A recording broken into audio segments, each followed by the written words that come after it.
aside from just trying to find way to distract people from the issues at large. So when people are saying, oh, Mali, just understand that it's just a distraction. There's no substance to it. Um, I promise you that if Awolowo was alive, if Chief Awolowo was alive, I do not think he will vote for Bola Ahmed Tinubu with the level of poverty and proliferation of area boys all over Lagos. Young men that should be in school, young men that should be productive, young men that should be engaged. That's not the Obafemi Awolowo ethos, right? So, in short, I've tried to layer that for you to understand vision, um, the substance of it, the fact that um, they're not focused on any of our problems or any of our solutions, and they're just there to distract and just use labels, but there's no substance behind it. And lastly, a lot of these people, right? When you look back at their tweets 2, 3 years ago, all of them were calling these same people Omwali, were insulting them. They know the truth, right? They know that these leaders do not have the interests of the people at heart. And there's so much evidence to show. And I see it a lot on Twitter. People pull up their old tweets. So they know the truth, but they're just doing a paid job. I'll leave it at that. Thank you so much for that response. Thank you, Gbadebo. Mommy Bolande, please go ahead. Gbadebo, thanks for that. I want to ask a follow-on question, if you don't mind. Right. So No problem. during the last election, you obviously were the main target of the vile bigotry perpetrated by the ruling party, right? My question is, as a fellow Ameko, what can we do to educate those being used to spread this hate? I mean, the people on the street, those on Twitter, not the named ones we know, the nameless or faceless ones who automatically feel like this is the way to go. How do we educate those? Okay, so I don't know if the solution is educating those people, because if a person is not willing to think through certain things, you cannot force that person to. I mean, you have to think about, like, unlike Sonwolu, I put policy ideas out. I attended debate. So if you want to understand what is Gbadebo about, what will a government of Gbadebo look like, same thing with His Excellency Peter Obi. You cannot say you cannot visualize what it will look like, because he spent so much time describing it and engaging and talking to people about it, right? So in terms of educating them, I don't know if that's the direction to go. What I do know, right? Like for instance, my command of Yoruba language, my ability to speak in it proficiently the way I speak in English is extremely important. And I'm working on that. I'm building my confidence to do that. The second thing is community engagement, right?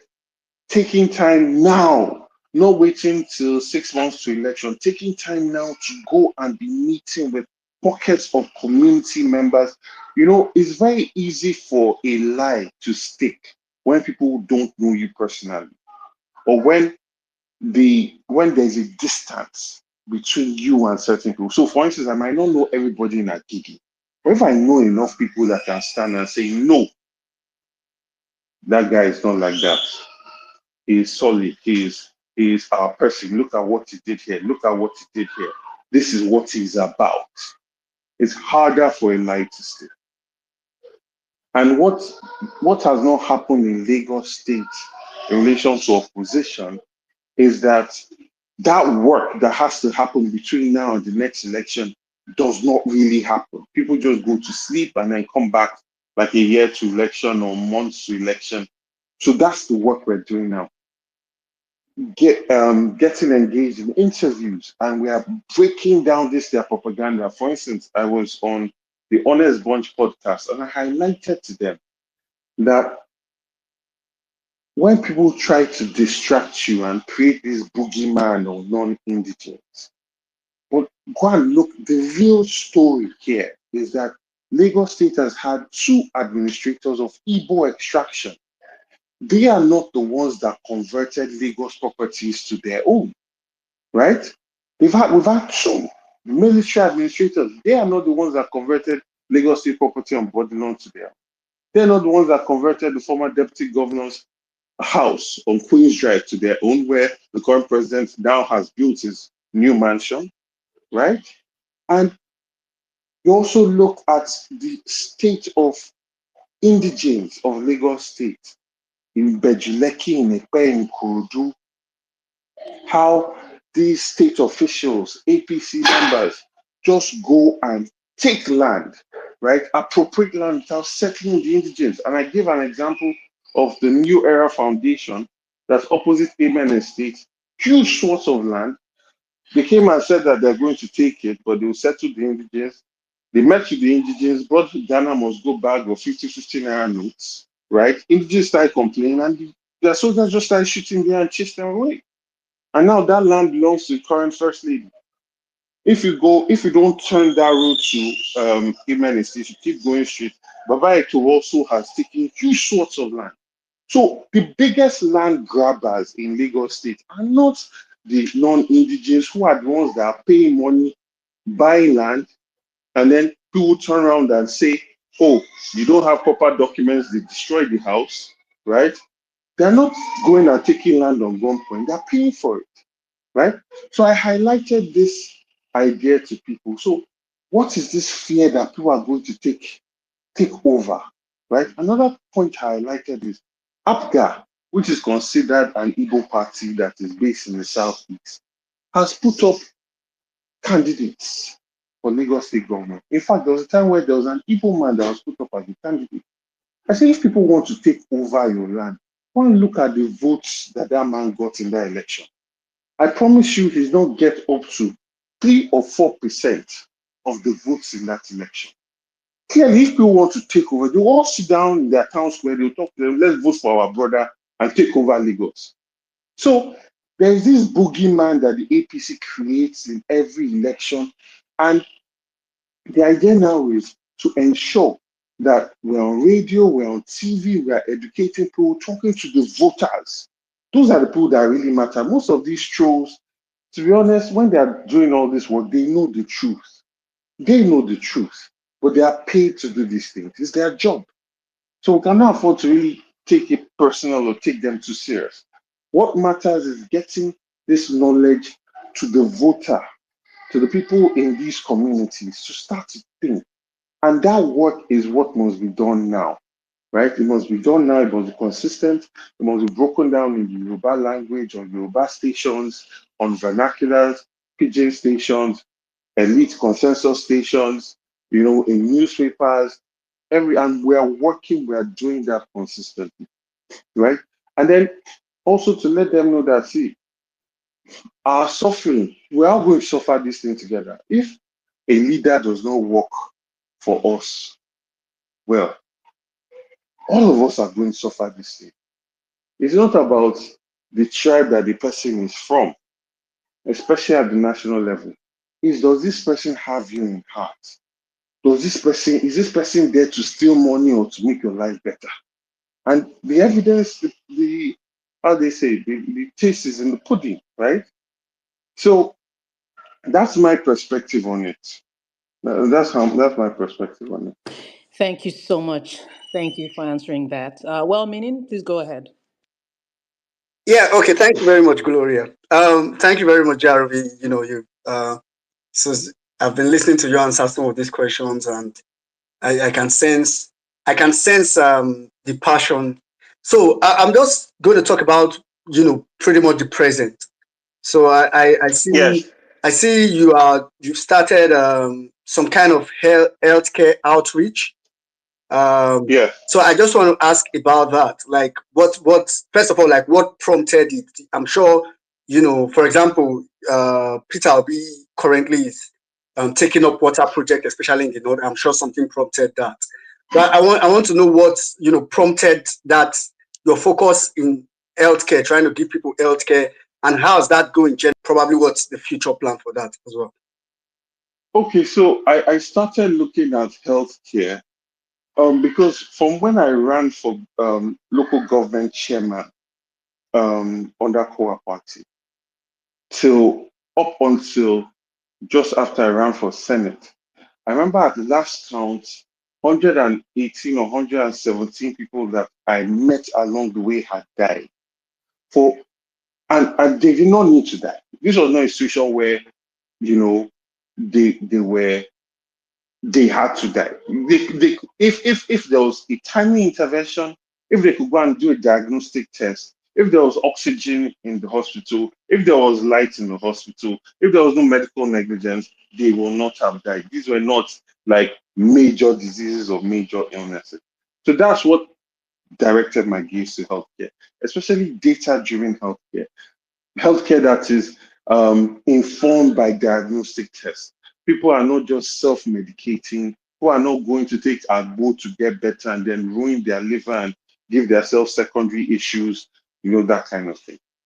Now, I started this micro health insurance campaign in 2022, just before we started the process of trying to get the tickets in the PDP for the PDP primary. And I actually launched it on the day that I declared that I was going to run for government. And to be honest, I tell this story all the time. So the idea of the micro health card is that when you are sick, right, you can activate it. Once you activate it, you can get treatment, you can go to the pharmacy. So you register it, and then they let you know the pharmacy closest to you that you can go to and get drugs for up to 5,000 naira, or get a diagnostic test done, or speak to a doctor, right? So I like the idea because one, it was this thing that you always had access to when you needed it.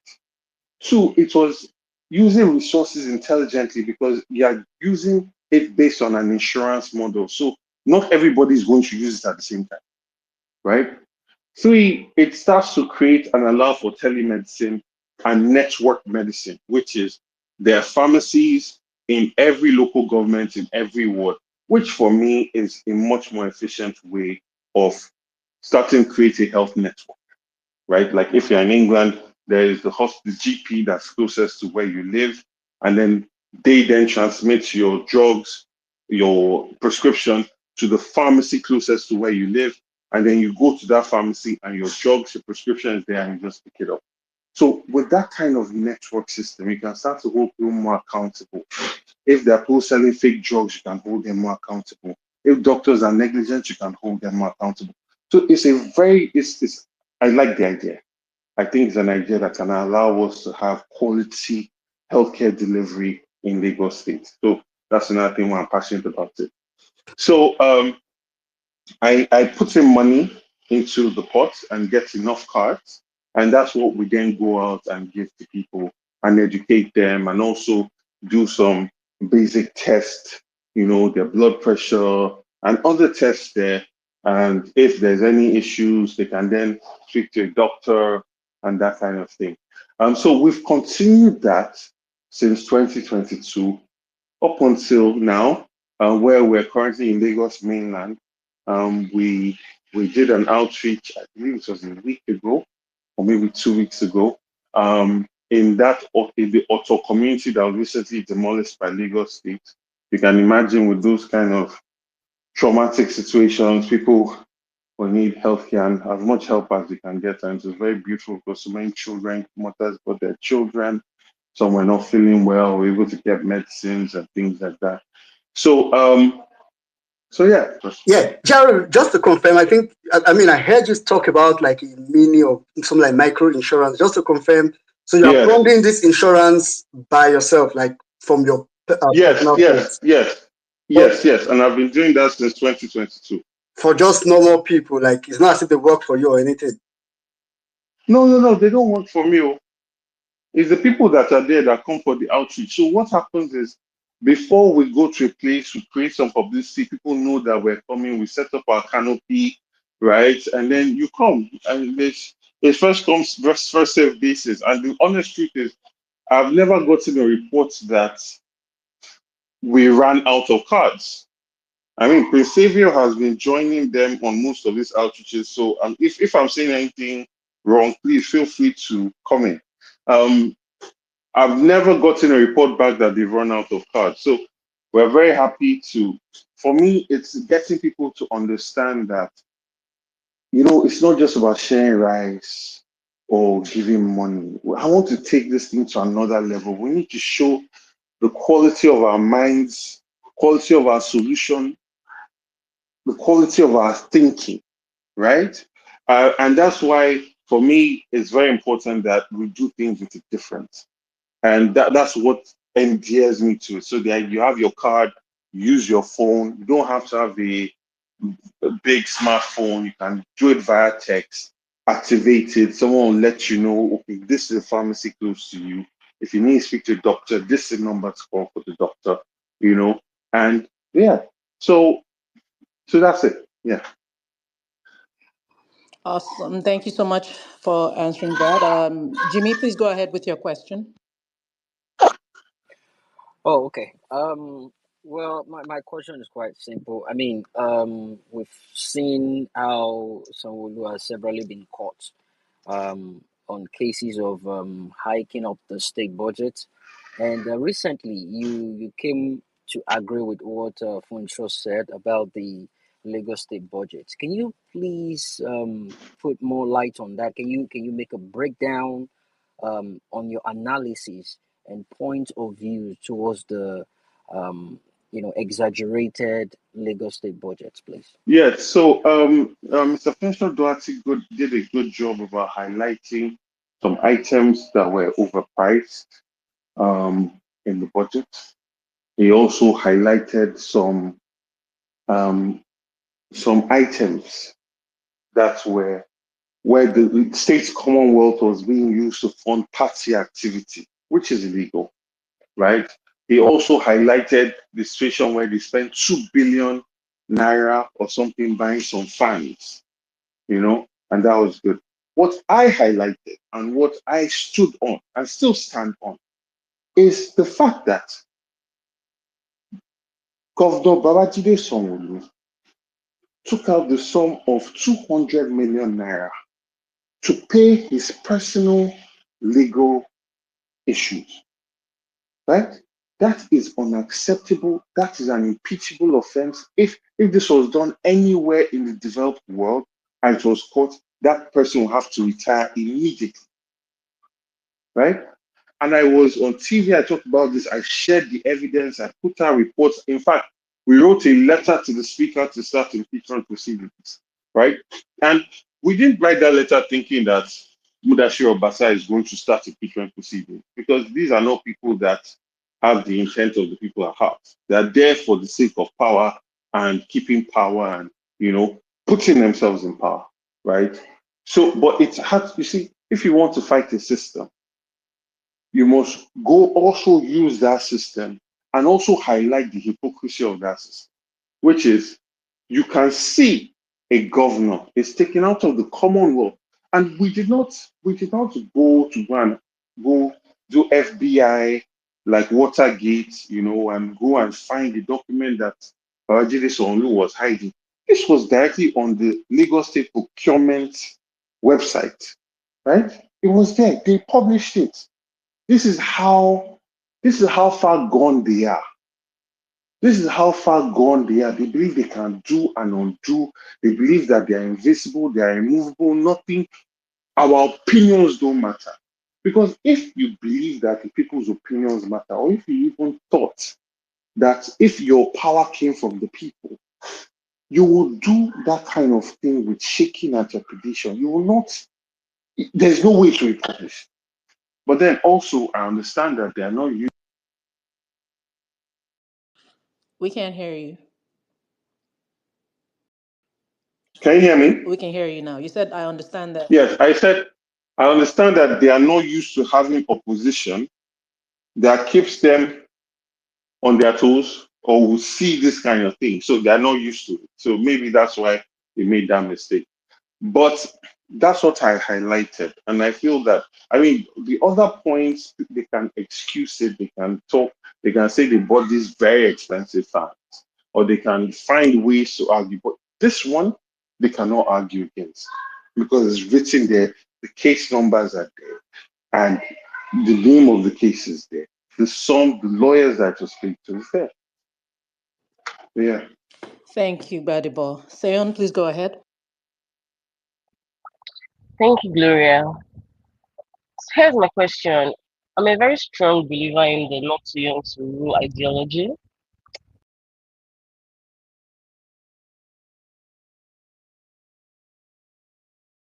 However, events that have been happening in Nigeria by some not so. So my question for you, GRV, is how can we be reassured? Now I'm saying reassured because you assured us during the campaign process. So how can we be reassured that you're not cut from the same fabric as them? Okay, thank you. That's a brilliant question.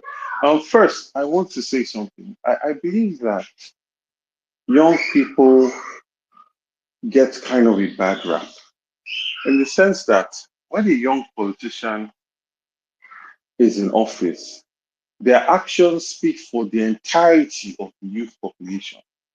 But when a Gandhiji is stuffing money in his babariga, his action is not speaking for the entire, I don't even know how old is he, how they pronounce septuagenarian, or 70-year-old men or 60-year-old men, when all these governors are shown to be corrupt, right? When a governor is taking money from the Commonwealth to pay his legal bills, that is not all of a sudden a brush for us to use on all the 50-year-olds and 60-year-olds, right? So that's one I want to lay as a foundation. On top of that, I want to say the process by which you come to power matters, right? The process by which you come to power matters. You see, I sit down, I'm 41 years old now. I started participating in politics. I think I was maybe 32, 32, 32, 33 when I ran for local government chairman. At every point, I had a choice to go and join the APC. I had a choice. All this one that they're calling Omwale, all this stuff, they know the pedigree I'm from. I know how I would have fit in or how I would have been used, right? But I decided not to because of a set of beliefs and principles that I have and I cannot break for anybody, right? Now, based on that, you see me do a COA party, you see me do a PDP, you see me do Labour Party. Can you hear me? Yes, we can hear you. All right, you see me do a Labour Party, right? Now, if on the other hand, I did not have any set of principles, I just wanted to be with the winning crowd, I just wanted to be among the people that are in power. I don't care how they come to power. I don't care what they're doing with power. I don't care about their antecedents or their whatever it is or their culture, right?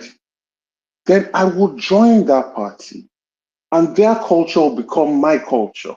Because in a party, except you are very, very strong minded and you are the one with power, you generally tend to have to go the party way, right? It's a party and they'll tell you nobody's above the party, right? So if a young person now goes to join APC and they are okay with all the violence that they are meting out on people that they feel are not going to vote for them, do you think that person is actively going to be looking out for people's interests or trying to sustain power, right? So I say all this to say that the way a person comes to power matters. It's like what His Excellency Peter Obi says, to be called excellency, you need to win excellently, right? And there's a lot of truth to that. So when a APC, because he's young and he was fortunate, he was well, I don't use the word blessed, but politician, Mr. Audu, passed on, and then he was able to get into that position and then become governor. And you're expecting that because he's a young man, he will behave a certain way. No, there's a culture. I mean, you see him on campaign grounds threatening that he's going to use guns and he's going to rain violence on people, right? When a person is threatening violence on people that he or she wants to govern, that person is only there for themselves, right? Because if you love the people, if you are trying to get in a position to lift people up, you will not be conceiving of ideas on how to push out violence on people, planning it, strategizing for it, putting people in different local governments, planning the time that they'll go out and unleash that violence. The brain is like what Chief Obafemi Awolowo said. Yeah, I think in one of his books, he said the reason why he could be so successful and do so much for the people was that when his peers were partying and frolicking with women of easy virtue, he was in his house thinking about the needs of his people, right? The brain cannot do these two things at the same time. It's just like yesterday, someone was saying to me that the political leaders that we have delude themselves to think that they can loot the way they are looting and development can also happen simultaneously. So it's okay for them to continue looting for development to happen and development happen. But that is a delusion, right? Because in your looting, you're also destroying the moral fabric of society. Destroying your moral fabric of society, your judiciary is starting to get corrupt. Your police is starting to get corrupt. Even your traditional structures, your traditional rulers, they are starting to be corrupted. I mean, in Lagos, we saw people doing during the day. That does not happen. But because there was a time, I think there was the election, and then the Oba in Alimo show announced what we've done on that day or the night before. Then INEC moved it. Then they moved it too. Right? So you see that destruction of our moral fabric as a society eventually affects everything. It's like a cancer, it spreads everywhere, right? So that's I think that's where I'll leave it. Thank you so much, Gbadebo. Okay, so I'll ask a question now, and then Gbademosi, I'll bring you up to ask your question. Okay, GRV, when you introduced yourself, you mentioned your first name, Gbadebo, and your middle name, Chinedu. You also, even just now in your answer, talked about your pedigree. I'm curious, Yeah, what is your family pedigree in Lagos State? Who are the Rhodes-Vivors? Also, we not only heard, but we also saw videos and comments targeted at not just you, but also your family. Things you have described as distractions. We have heard many firsthand accounts of how voters were suppressed and how violent the election was. The turnout, yeah, the turnout ended up being just a small fraction of the 7 million registered voters in Lagos. Lagos, Africa's largest megacity, which has a population of more than 20 million people. There are reports that thugs were weaponized, the same thugs you have described as vulnerable victims of a failed state, whom you would like to help rehabilitate. You've even yeah, disputed the results you lost in court. Despite all that, just as you've stated, you've stayed busy. You've not only taken on the mantle of opposition, but you've also steadfastly defended democratic principles while closely scrutinizing and holding the incumbents accountable. Even now in this conversation we're yeah, having. And despite all this, yeah, you've always seemed composed and unfazed. You've been busy with your corporate social responsibilities. And prior to the election, you stated that you were prepared for any form of harassment and intimidation. But were you actually prepared yeah. for what happened last year? How was your mental Okay, health? How are you? And how is yeah, your family now? I know it's a lot of questions. I can repeat anyone yeah. you need me to. No, it's okay. Let me start from the end, from the last question. Okay. No, I was not prepared for the scale of violence that came out in Lagos State. If I tell you any other thing, I'll be a liar, and I don't feel I need to lie. Right? We believe that there might be some attacks in some places, concentrated places like maybe in Amuodofin, in Ojo, parts of Oshodi, Solo, which has generally been the way they conduct elections, right? There's some certain places, certain skirmishes, you know the people that are behind it, and you make arrangements for that. But this was wide scale across the entire state. I'm talking about Ikoshofe and Shomolu in Ikeja local government. Ikeja generally tends to be very safe. Free elections. I mean, the only place you might see skirmishes are in places like Ojodu, where Falike is coming out from. But Ikeja experienced so much value, right? All across. There was a lot of intimidation. So no, I was not prepared for that. In terms of pedigree in Lagos State, you don't choose the family you're born into. But I was born into a family that produced the second judge ever, Nigerian judge in Lagos State. Our family home is number 38 Igboshiri, which is currently the city hall. Land was given by families, not just my family. Jones' family was there, and they donated that to the state and for city hall to be built. Aside that, my grandfather was also a judge. My uncle just retired from Supreme Court. So those are three Supreme Court judges, well, judges back to back. Aside that, You're meant in to stop. Lagos, Oh, go on, go on. can you hear me? Yes, I Yeah, can. yeah. So that's it for Lagos. I mean, we've been here, right? It's a place that we're very proud of, and we've tried to do our own bit in developing it in our own way. And we're very proud Lagosians. So as many hospital bills as I could, and honestly, those moments were heartbreaking. There's no way, there's no other way I can explain it. I sat down with a man that was crying like a baby in front of his daughter, right? His legs, he could not walk properly. If you go on my Twitter, that's those pictures are still the topmost posts, right? But then what gives me strength is that I never met anybody that told me he regretted coming out to do this. In fact, the man I'm talking about that is that he still, aside from his worry about his safety, and we also had to relocate some of them because they did not feel safe in those areas again. So we have to pay rent for them to move and do some of those kind of things. Um, this man said he would do it all over again. So that spirit of not being bowed or broken gave me strength. But I mean, I was in places like Ojo and I visited the hospital, the Navy hospital, and there were like 23 people that had shrapnel bullets, this local gun in their body that people just came and were shooting at them, right? There is so much that happened in Lagos that has not been covered.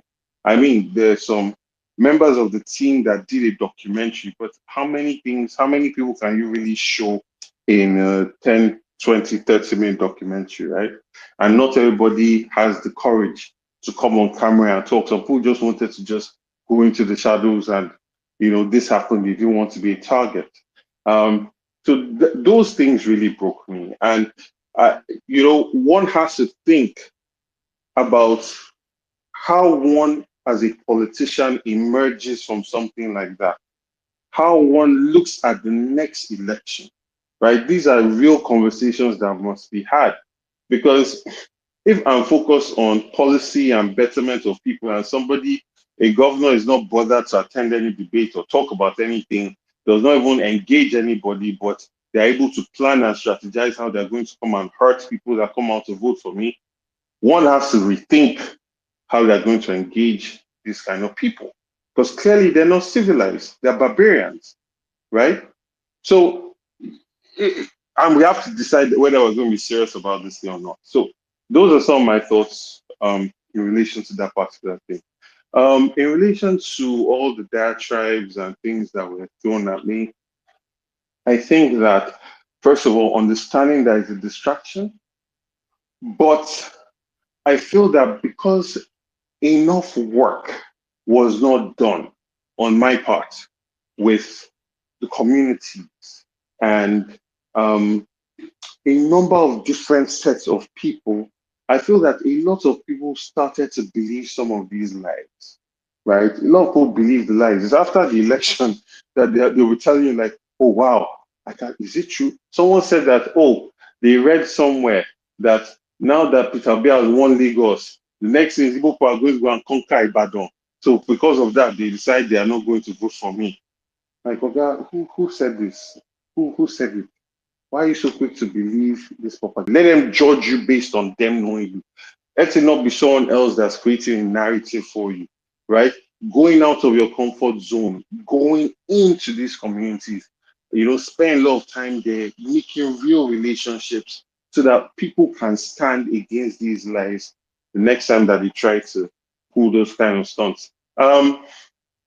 Aside from that, yes, there are a lot of negative things that came out of this, but there are also a lot of positive things. And I think it's also important to highlight that for the first time in a very long time, I mean, I don't have the longest career in politics, but at least I've done 2 election cycles.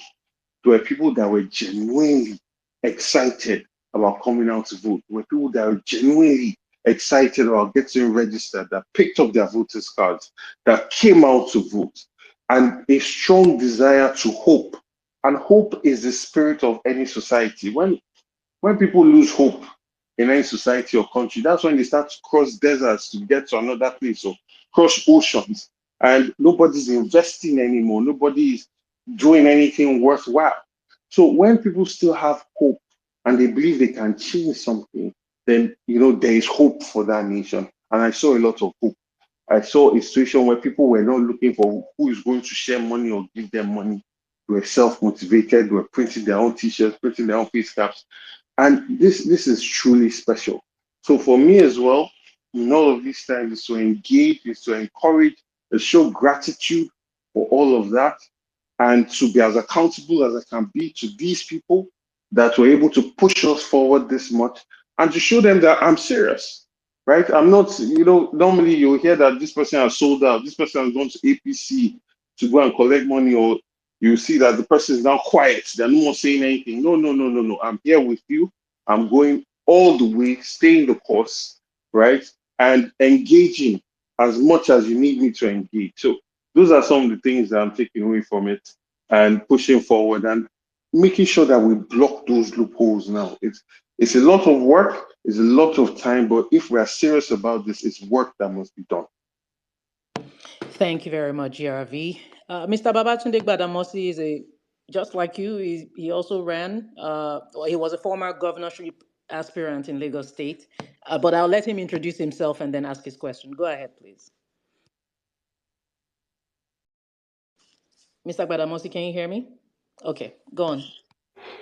Yes, I can hear you. Gbadebo. I got me. Kwa mumora kusuru. Yes, sir.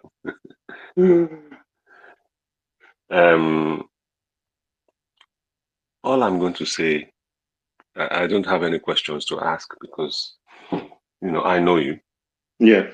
I know enough of you to know that you can be trusted with the ship of state in Lagos. Thank you, sir. I know enough about you to know that you are not enamored of material things like Patek Philippe wristwatches and the like. I know you are not the type of person that would prioritize somebody crossing the Sahara from London by car over the needs of Lagosians. I know you're not that type of person. So I really don't have many questions to ask you other than to say that at this point, but you've already addressed that. The way we look at elections in Nigeria in its entirety, those of us who really want to change the country, we need to change the way we look at elections, the way we prepare for elections. Unfortunately, to make this omelette, a few eggs, more than a few eggs may have to be broken. Without saying too much. Yes. More than a few eggs needs to be broken. and the despicable behavior of Tinubu and his disciples needs to be addressed with a certain degree of finality. Because if that doesn't happen, society as we know it, I mean, I'm sure you've noticed that society as we knew it has more or less disappeared. Yes. What we always considered to be virtues have now become vices. And what we considered to be vices have now become virtues, Yes. celebrated by Yes. all.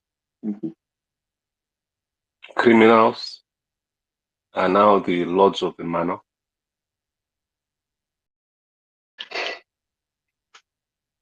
And those whom we used to value and cherish have joined the barbarians. Medical doctors have been abandoned. The amount of money they spent on welcoming the Londoner could have fixed that lift that killed the doctor. 100%. I think it was you who pointed that out, actually. Yeah. You could have fixed it, but no. They're more interested in entertainment, distraction.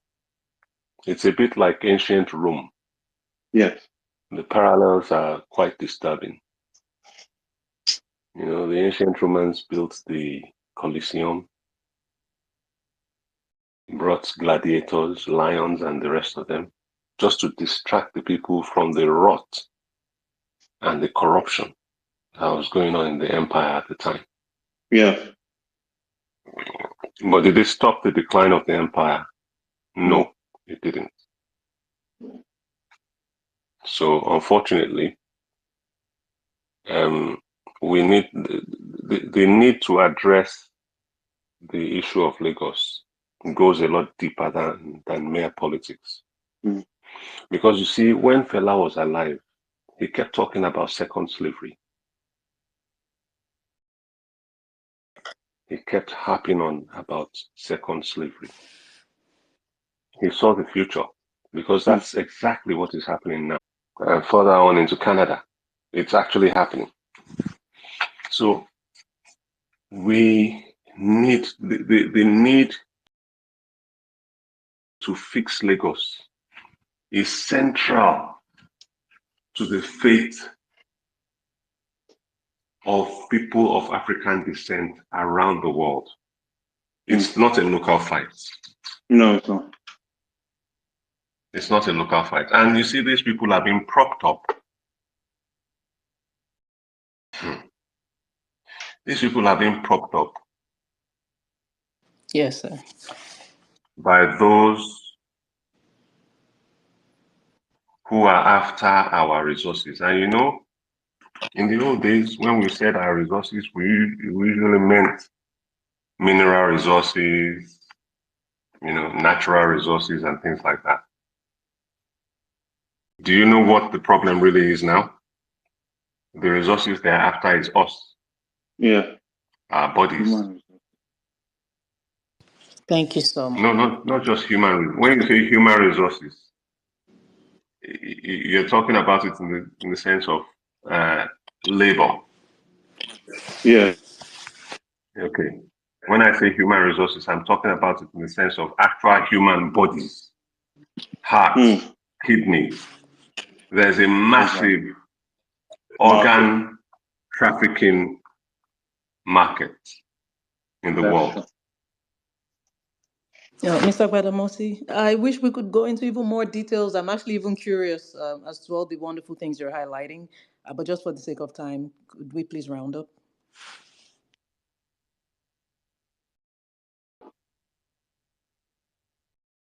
Can you hear me? Mr. Gbadebo, can you hear me? Okay, we'll come back to you in just a bit, okay? Thank you so much. So we'll take speakers now. And please, when you come up, just signal with your hand that you're ready to speak so that we come to you. And then we'll also take comments from the hashtag GRV on Parallel Facts. Don't forget that hashtag GRV on Parallel Facts. I see a lot of people already retweeting the space. Thank you so much. All you have to do is look at that arrow on top of the space, click on it, and you'll see the option to share via post, and you can retweet it on your space. And please, even if you don't have a question or comment, use that hashtag GRV on Parallel Facts. We're doing very well, but we need more. So let's keep going. Even if you've already put it out, just keep putting it out. We're trying to get awareness and bring more attention to the space. Thank you for all you've done so far. Okay, so I will take the first speaker at Walchester at 99. Please go ahead.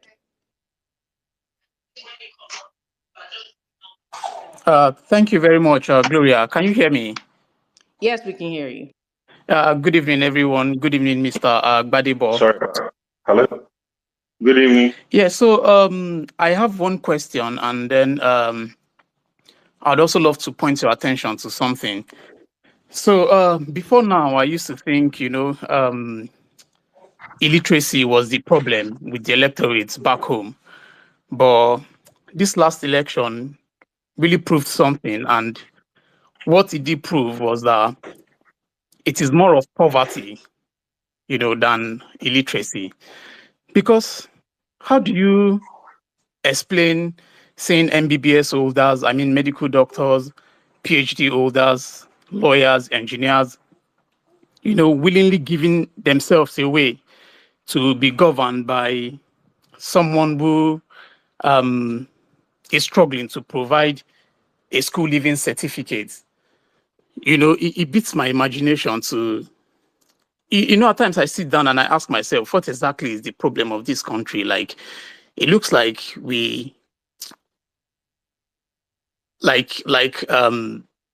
I don't know, like I don't want to say the country doesn't look like it's going to get better anytime soon.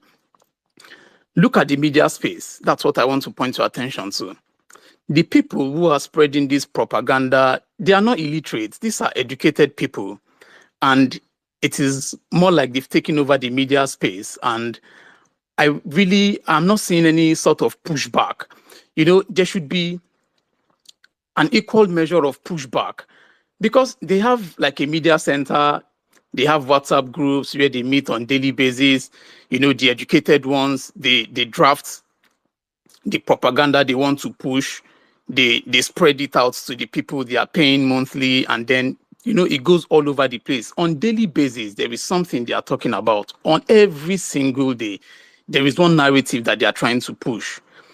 There is no pushback from this end. There should be like some sort of resistance, using truth to fight misinformation, correcting these narratives on daily basis.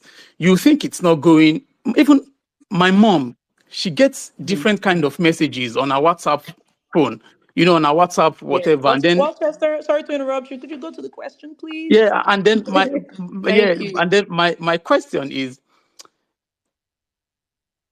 when you become the governor, hopefully, God willing, and by God's grace, it is more like you taking these people. Lagos is dysfunctional, but people are profiting from this dysfunctional state. There are people whose source of livelihood is being in politics in Lagos.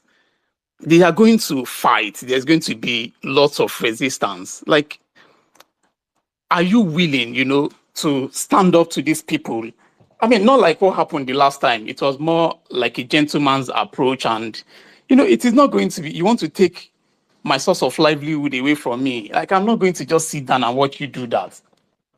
Like, are you willing to really put up this fight? That's just my question. Like, to put up this fight, and then please be more present in the media space. Put up a team that can fight this propaganda on daily basis. Thank you very much. Thank you so much, Walchester. Go ahead, GRV. Did you want to respond to that? Yes. Let me start from this point. You see, elections in Nigeria and truly in most parts of the world It's not really decided based on logic. A lot of it is decided based on emotion, how this person makes me feel. Propaganda that has been spinned to incite people. And the biggest emotion is a primordial sentiment, which is this one is my own. This is the group I belong to, right? That's the biggest, that's the easiest one to just put a fire under, which is what the APC uses.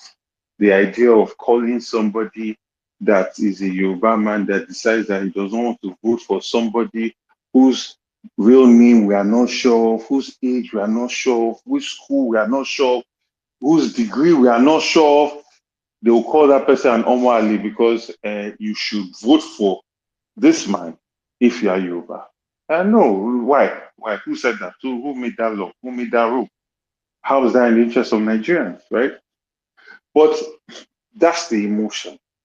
Now, to counter that takes a lot of work, and is work that it must be done outside political season when the noise is not as loud, which is educating people, which is winning people over with love, which is showing your quality, selling yourself to people, putting yourself in the midst of people that you that you by default believe are not your people, or will not vote for you, or are working on the APC, or whatever the case may be. Go and connect with people. Let them know you on their own basis, not on the narrative that's being sold to them by people who don't actually have their interests at heart. Because what you find is that these people, APC, because their focus, again, is just on accumulating money for themselves, they use and dump these people. So after elections, you see that they are not paying them any mind. The children in the riverine community that they send money to the ballot to those control all the votes that come out from there, they are still shitting in the lagoon.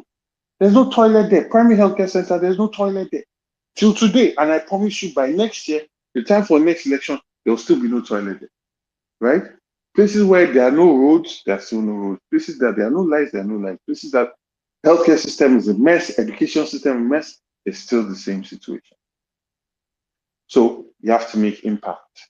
You have to show that you're not just all talk. You have to bring solutions to whatever capacity that you have, whatever capacity you can do. Less talk, more action, right? So that's on that side. Now, in terms, We just lost you. Can you hear us?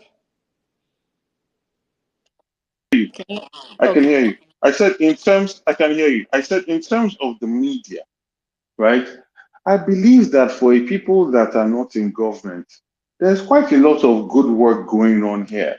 You know, I come on social media, I'm seeing people countering narratives, I'm seeing people investigate things, comparing this coastal way with the longest coastal way that's coming from Egypt down to South Africa, using data to compare these things and talking about it and highlighting propaganda. Yes, we need to be more organized. Yes, we can do better.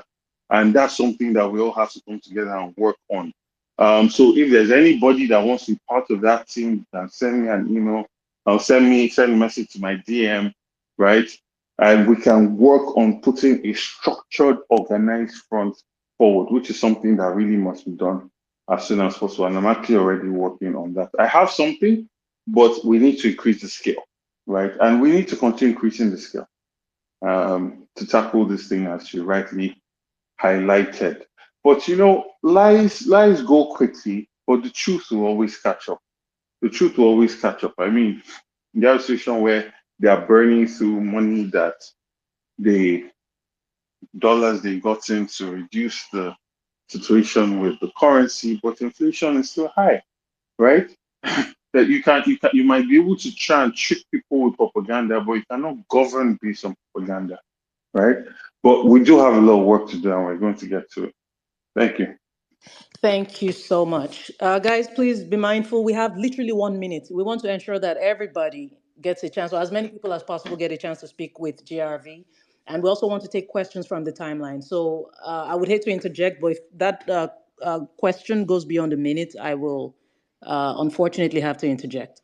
Okay, as I mentioned earlier, if you're ready to speak, if you're on the panel, or if you've been brought up to speak, if you're ready to speak, please indicate by raising your hand. And Ajibola, I know you've been raising your hand for a minute now, so please go ahead. Okay, good evening. This is Gloria. Good evening, my Oga, Mr. Gbadebo. Uh, my name, Good evening, sir. my name is Jibola. I'm also a Lagosian from Lagos Island. Okay. I'm a big fan of yours. I respect you a lot. Thank you. Among all the youth in Lagos Island, I would say you are the only person that is bold enough to call out those people that have enslaved Lagos for a very long time. Um, I'm those who know me from day one, they know I'm a big anti Tinubu, the man who has held Lagos captive for many years. So where I'm going to, where I just want to make a suggestion to you. I want you to kind of understand what I'm about to say, because I've been Okay. in Lagos. I've been from small, from 2000 and from 1999. I've followed the election in Lagos State like that. Now, this man we're talking about has a structure. He has enriched a structure in Lagos. When I say he has enriched it, like from the INEC office to the police to the Obas. Now, in Lagos now, we now have several Obas bringing up in every corner, everywhere. All these things were just ballers and Obas everywhere. It's just to control the narrative of what's going to happen. We now have youth leaders within the council. All of them are all APC appointed. If you have studied the structure of Lagos now, in every corner now, you now have Obas and ballers and the rest of them. Like even the area I stay now, during election, you see them coming out to come and dictate what's going to happen to the people. Even if the people do not have that if they are not really happy, they will just say, okay, it's our Oba. We don't have an option. Now, one of the apparatus that I think this man has been using for a very long time, it's the people that are on the streets collecting 20 naira, 200 naira from the bus drivers. Now, because to me, let me lie to you. Election in Lagos, anybody who wants to win election in Lagos has to know that it's going to work. Let's go to Lagos, the question. Thank yeah, you. I'm almost there. Lagos, when it comes to Lagos, is war, because this is where this is base. You understand? Is war. Now, the tools I strongly believe that he uses. Is there a way you can meet him halfway? Meet him halfway in such a way that those tools he used, those guys on that road that stand on the road that he uses to operate during election, can you meet him halfway all around Lagos? Because you can see the way it was coordinated during the last election. Can we find a way to meet him halfway with those tools?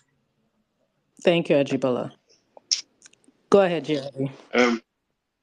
Thank you so much for that, and thank you for your words of encouragement. Like my mom said earlier, to make these eggs, more than a number of eggs will have to be broken. Um, and I think I've also alluded to this thing. There's not so much I can say on a public platform like this. But let it be known that, you see, for every structure, with all these structures you just described, Bola Ahmed Tinubu lost the election in Lagos State with a huge margin, not the one that they announced, with a significantly huge margin, with everything you've described, with all the money, local government chairman, youth leaders, everything, he still lost. Now, what you have said is true. We need to have a structured, community-based opposition. When I mean opposition, you know what I'm talking about. I'm not talking about policy, public policy. Opposition, like you said, meet them halfway. And this is something that we must work to build consistently for the next couple of years. And listen, a lot of young men are suffering. A lot of young people have seen through all of this. Because how many people can they truly take care of? You see, the only time where so many of us can benefit, where more can benefit, is when the system is actually working. When people are just looting the system, they're empowering their friends, empowering some loyalists. But most of the loyalist families that we're talking about are still living in poverty. Their brother is calling them to borrow money. Their sister is calling them to borrow money. The sister goes to hospital, the hospital is messed up. People that are dying that don't need to die, right? So people are seeing through all of these things. And it's about organization and building this thing out, right? Because even what you're talking about, it took time to build it up now, right? All the associations, all the road transport union, yes. So I want you to just have in mind that that is a major priority for us. We're not going to this election to just be smiling at people that want to use violence against us. That's not going to happen. There are also people that want to run these unions better.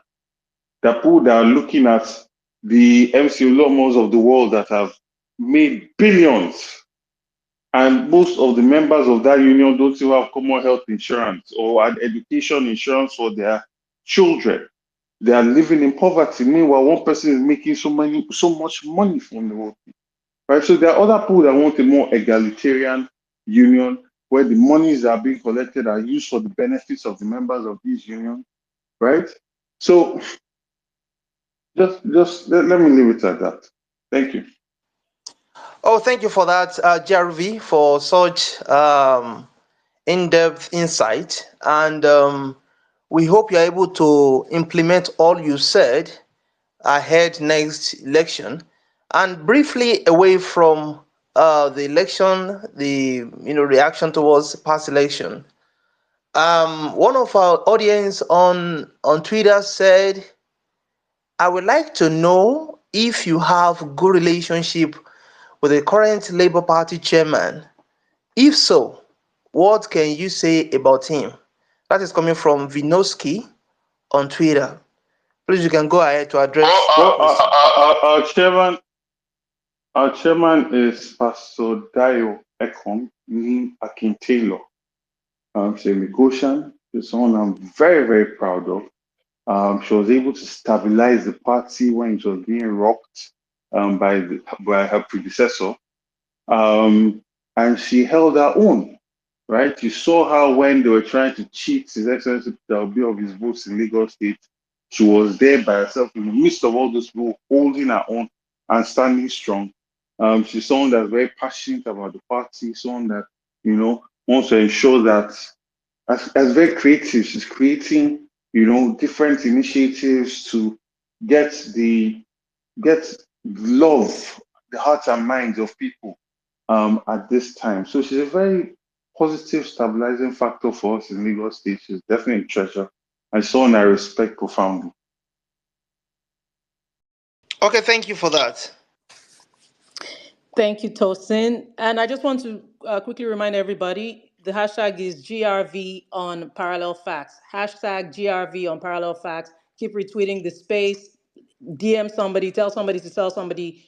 We still have GRV on. Please bring them all. This is, our goal is to create as much impact as we can. So as more people as join us, the better. I also want to say, when you ask your questions, please ensure that they are respectful. It's okay to disagree. It's okay to disagree with any guest we bring on, even from the opposition or from any opposition or what you consider an opposition. But just ensure that you're keeping your question as respectful as possible. Otherwise, we will not be able to accommodate it. And when we bring you up as a speaker, ensure that your question, even if it's a criticism, ensure that it's as respectful as possible. Thank you all so much. All right.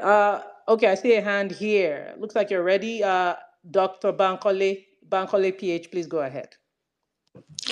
Thank you. Yeah, first of all, I want to thank GRV for all the hard work, your work ethic in Lagos State, and all the successes that your party recorded. Please don't give up. We'll continue to back you up. You're a treasure for Lagos State. Uh, so Thank you. my question is actually it's based on party too. I think the last question is a good segue into my question. So LP has I believe two members in the Lagos House of Assembly, maybe more, I don't know, but I think two. At least I know of two. Um, I'm wondering about your working relationship with these members of the assembly. Now you have these brilliant ideas and initiatives you're trying to do, even outside of the government. Uh, how are you able to leverage on the presence of these LP members in the House to push some of your initiatives and then also use them to oppose some terrible government policies in Lagos State? Those are just my quick questions for you. Thank you. Thank you so much for that. So originally, we had two state assembly members, both of which were from Amodofi. Now we have only one, a lady representing Amodofi in the State House of Assembly. We actually had a lot more, I mean, in terms of who actually won the election, but through the process of tribunal and all of that, a lot of that got thrown out. Okay, so in relation to our relationship, we have a very pleasant relationship, especially in relation to the party, in relation to the activities that we're doing with the party and all of that. In relation to trying to use that as a channel to be able to implement laws or programs, to be quite honest with you, I don't particularly have faith that that process will yield much fruit. And I say this because even coming from the PDP, we had one member in the State Assembly, Honorable Tipo, and I mean, he was barely acknowledged. You know, there's so many things that he was due that he was not even given, right? And maybe one is being cynical, and I think that that's a good point. Maybe what we will do in the coming times is to look and see, okay, if there are policies we can push forward through her, and let's test the waters. I don't think there's anything wrong with that. It's a very good idea, and I'll be looking to do that in the next month or so. I'll sit down and talk to her about this suggestion that I just gave, and we'll look and say, okay, let's see if there are any low-hanging fruits that we can just test and see if the State Assembly will work in the interest of the people. Thank you. Absolutely. Thank you. Thank you. And thank you for keeping that question as brief as possible. At PFUBU1, you're next. Thank you very much, Mr. Gbadebo. I really want to appreciate you for your effort so far. And then Thank you, what sir. I really want to say is this, please, sir. Peter Obi is the head of the Obedient Movement. You are the head of Obedient Movement in Lagos. I want to beg of you to see how you can restructure the Obedient Movement in Lagos and to be the head of Obedient Movement in Lagos so that as time passes by, you can call them, talk to them one-on-one, and they will pass messages across to you. I remember during the election, you sent the links, which I even followed through. I sent my polling unit results straight down from my polling unit, and that was a good initiative.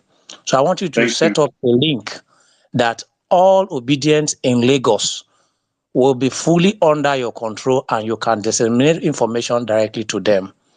Then secondly, I want to say, they say two wrongs doesn't make right. I realize that it's as if non-indigenes are the one fighting the indigenes of Lagos from not sitting on that throne. So I want you to do all you can positively, and you and Mr. Babatunde, if you can be of help to see how you can go and meet the elders one-on-one and prove yourself to them over and over, and to the youths of the streets of Lagos that you are the real indigene, and it is a high time the real true son Omoluabi of Lagos State is in power, so that the right things that are rightfully belonging to them will come to them, Okay. not sending them on the street, making them to look like miscreants, become tout that you are willing and ready to change their life for good. And for the next election, no Mr. Gentility. Gentility doesn't give Mm, you the rightful position. It is win mm. at all costs. Grab it, hold it, snatch Okay, it at all Prince. costs. Okay, That is all. Prince. Thank Thank you. you. Thank you. GRV, did you want to respond to that? Yes, yes. Thank you so much for that.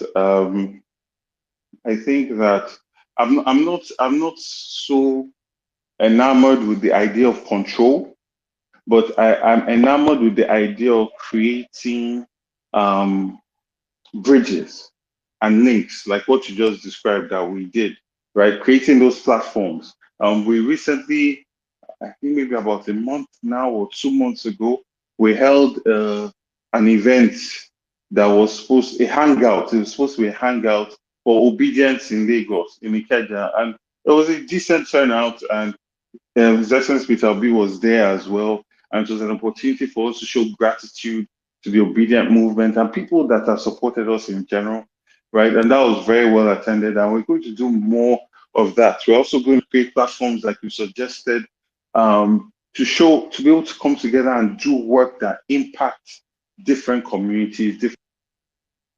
We just lost you. Can you hear us? Can you We hear can hear me? you now. Yes, I can hear you. Yes. So we create platforms that allows for people to come together to make engagements, right? To do engagements with communities and have impact. So sort of like the healthcare initiative that you've looked at, that once we are in a local government, several obedience come and volunteer and join us. But we're going to do a lot more bigger things, right?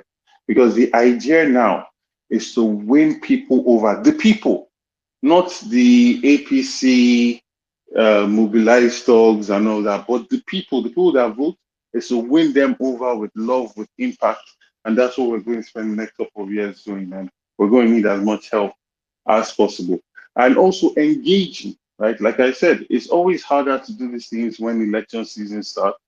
But when people know that you have their interests at heart, things can be a lot different. At the same time, like you said, it's not about gentility anymore, right? We can't, that's just stupidity, right? People have shown you, when people show you who they are, believe it, believe them, right? And the problem with a bully is a bully does not know when to stop. They do something, they get away with it, they will do worse the next time, right? So that must be taken into consideration, whatever planning that's going to be done going into the next election. So thank you very much. Thank you, GRV. Just a quick disclaimer, please, no violence. We don't encourage violence. We understand the context in which you meant that comment, but let's just ensure Yeah. that not, well, I guess to those asking questions, as passionate as we are to have a new Nigeria, let's ensure that we're not suggesting violence or pandering to any sort of violent comment or rhetoric out there. Okay, the hashtag GRV on parallel facts. That's the hashtag GRV on parallel facts. Sion, are you able to ask another question? Yes, please. Okay, go ahead. Thank you, Gloria. So my question is, I'm from Badagry, and for as long as I can remember, we've been sidelined when it comes to um, things happening in Lagos. In fact, some people make jest of me and tell me I'm not from Nigeria, I'm from Benin Republic. Badagry is not in Lagos State because it seems we're just what we've forgotten. And we have so many challenges, but I just want to touch on two. The first one is we do not have any form of industry in Badagry. I mean, on a commercial basis, not even a coconut processing facility. I mean, Badagry is famed for its coconut and all of that. Second challenge I'm spotlighting is bad road networks. I'm not talking about the road that goes to Seme, but that's a federal road. Mm-hmm. I'm talking about the internal roads. Now, if the elections were not merged and wasn't rigged against you and you were sworn in as a governor, what would have been your plans for Badagry? Okay, thank you. Thank you so much for this question, because I'm very passionate about Badagry. I was actually in Badagry um, on Saturday last week, and I visited the Accra, and we talked. I was supposed to get a title from the Kingdom of Badagry before the election, and when APC heard about it, they threatened and did all sorts, and the process ceremony was called off. But actually, I went to Badagry because Badagry is very dear to me, in the sense that when you understand the tourist potential of Badagry, the quality of people. Lagos has good people everywhere, but Badagry people are very calm. They're very, it's different. It's just different, and that's why I'm drawn to good Badagry every now and then. Um, Now, what you said is 100% correct. In terms of coconut processing, that's actually what I went to Badagry for. Going to buy, set up something there now in relation to that. So that's as a private individual, as one of my, like a business under my commodity trading interest. But even the main road that you're talking about was in shambles for a very long time. When I contested in 2019, that was one of the major things we're talking about. The road going into Badagry, such a mess. At least there's some development that's come there now in relation to that main road. And you're completely right, the internal roads are a mess. But for me, my vision for Badagry, one, is a place where to connect the entire African diaspora back to. And I'm not talking about just a small museum you show chains that were used to hold people. No, no, no, no, no, no. Something that celebrates the triumph of the Black man, of the African, through all of those hardships, right? Whether it is setting it up as a resort, tourist destination. So when people come back to reconnect with home, they are coming to Badagry. There are hotel destinations there. There are places, there are estates there. There are places where people can come in and set up businesses, right? So that was my vision for Badagry. And it still is, because first of all, and anybody that says that people from Badagry are not part of Lagos State, these are not people that they don't know Lagos history. Anytime an Oba in Lagos Island had issues or there was trouble, it's Badagry that he ran to, right? Several of the kings from Lagos, they ran to Badagry. Even I believe that at the time, King Kosoko even had a court in Badagry, right? And if you understand the trade and the history, there was a very strong link between Lagos Island, Ojo, and Badagry. So that's complete nonsense.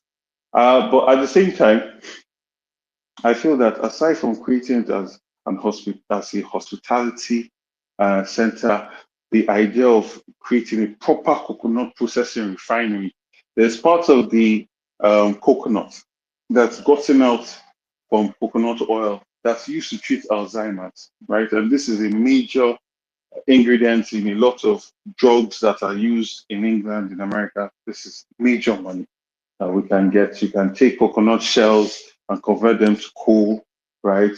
You have the coconut oils, and there's so much, right? None of it is a waste.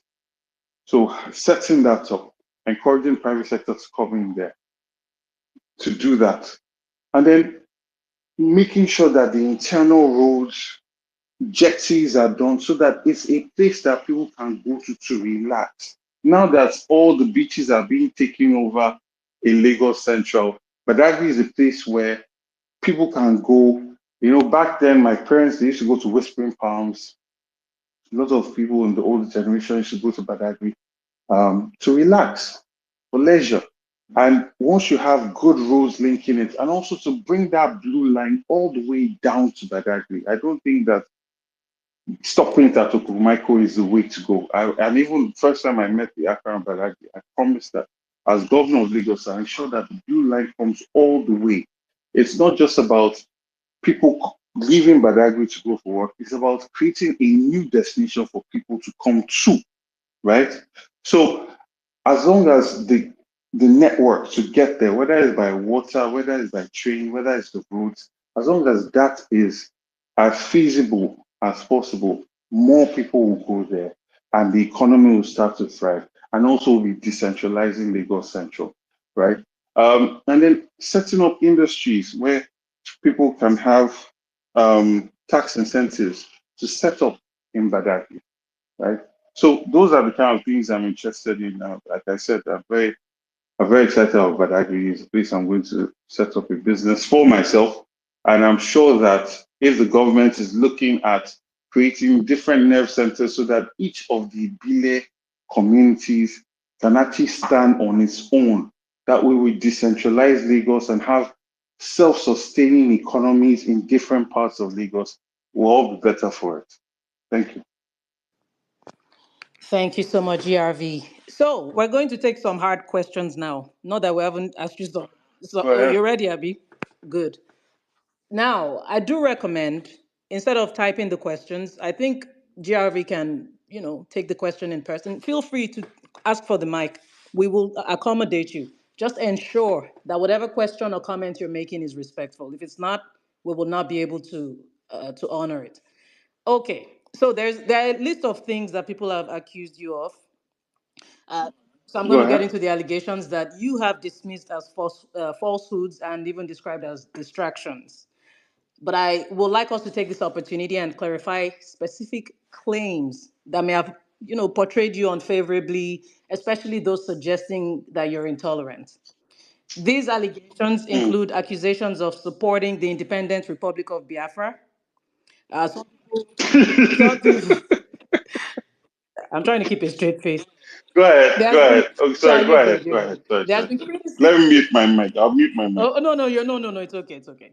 There has been criticism Okay. Go ahead. regarding campaign posters that seemingly seem to emphasize your Igbo heritage. Okay. There are people who have accused you of wanting to convert Lagos into an Igbo state. Then the very famous, and I'm taking them in batches. So after this, we'll probably do another. Okay. So can we do one batch, please? Because there are a number of things you've already mentioned, and I Okay, don't so I want shouldn't to group, because I lose was trying to sight of group the any. ethnic one, but okay, let me let you respond to this one. Yeah. Yeah. Okay. What's your last one? What's the last one? You're about to say one Okay, for last this one. batch, I was going to include the famous Afonja comment.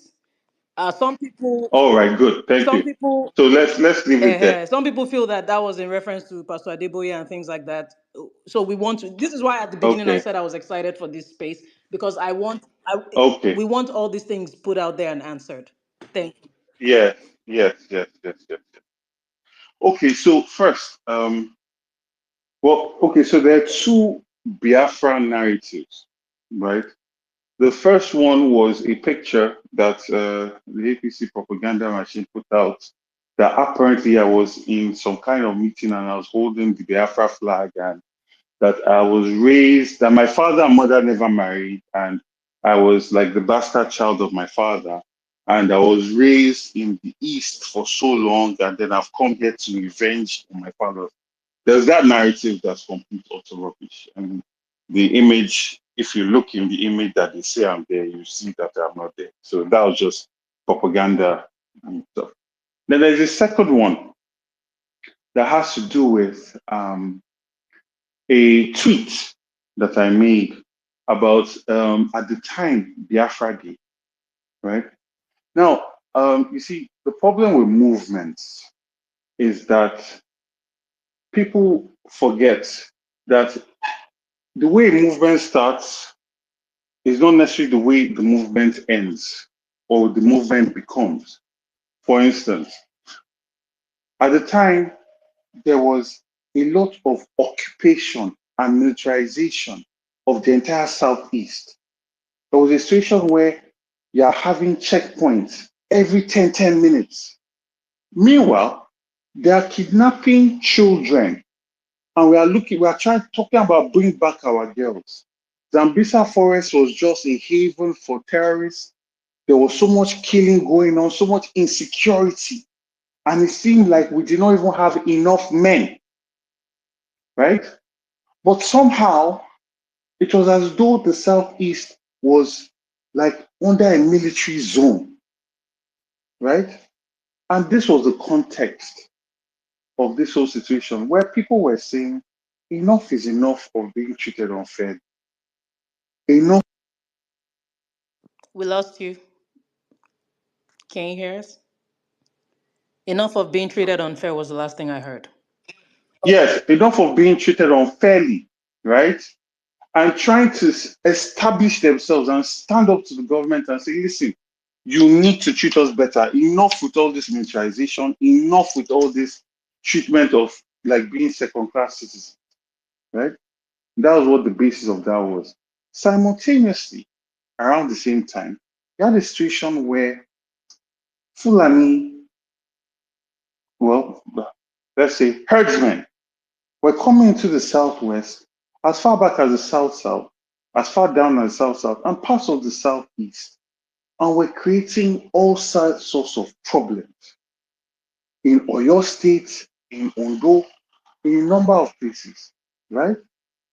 There was also a talk about Ruga, there was talk about water resources bill, that just seemed like there was a colonization attempt that was being done on the Southwest. And they have people like Sunday Igboho stand up to push back against all of this, right?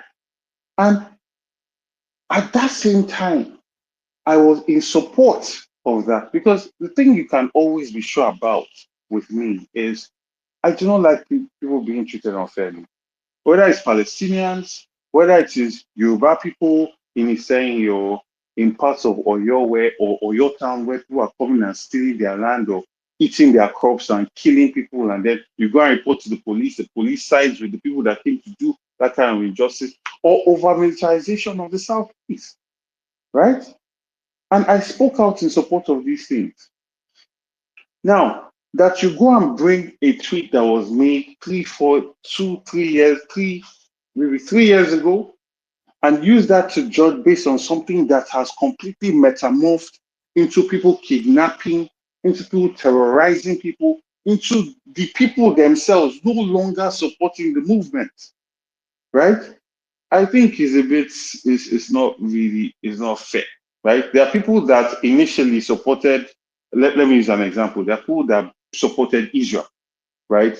Felt that after what Hitler did to the Jews, they deserve their own homeland and all of that, right? And there are some people that at this point, they'll say they're not Zionists. Jews will say they're not Zionists because they don't necessarily support what Israel is doing, right? Are you now going to say that because they supported them at this point means that they are bad people, because now these people are doing, the movement has changed into something else, and you're going to judge them based on their support at the first place? And what was the support?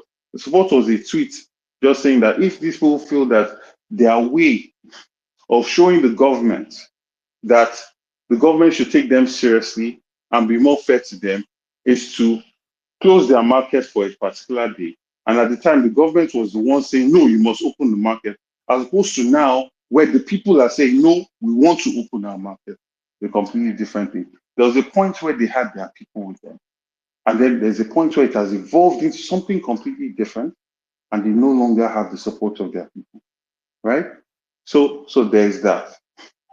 The second question was about a poster that was made in 2019. Now, I'm sure if anybody has followed politics, or different people make posters for you, right?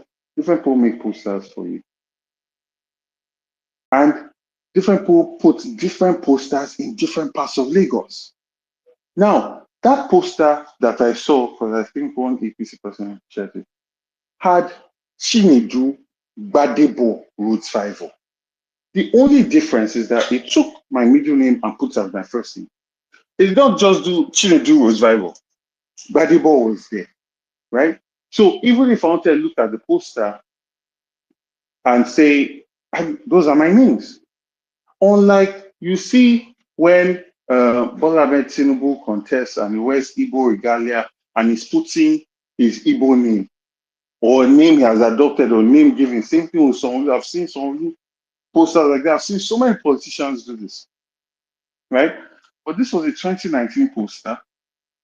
And even if you go back, like I said, I contested for local government chairman. My poster is there, Gbadebo Rhodes-Vivor, right? If a poster says Chinedu Gbadebo Rhodes-Vivor, it's my name, right? It's part of my heritage. And it's not some, you cannot now say that that was the only poster that was around. You just found a poster that people printed. There's so many people that print posters for us. And then you want to use that against me, that I'm not lying about my name. I'm not. So what will you then do to politicians that don't even have that heritage and will just wear the regalia like a costume and put a name? I mean, I've seen it everywhere. You see, if you go to places that have a huge non-indigenous population, you see the politicians, Yoruba politicians that are contesting there, or any politician contesting there, want to appeal to the predominant group that lives there. They will wear their regalia. They will take on a name. I mean, this is something that's commonly done all over Lagos. In fact, maybe I should do a thread highlighting all of this. You know, we put someone who put politicians all over Ojo Amu, you know, even Badagry. Yeah, because this is normally done. So again, like I said, it was a distraction. That was the second one. Afonja.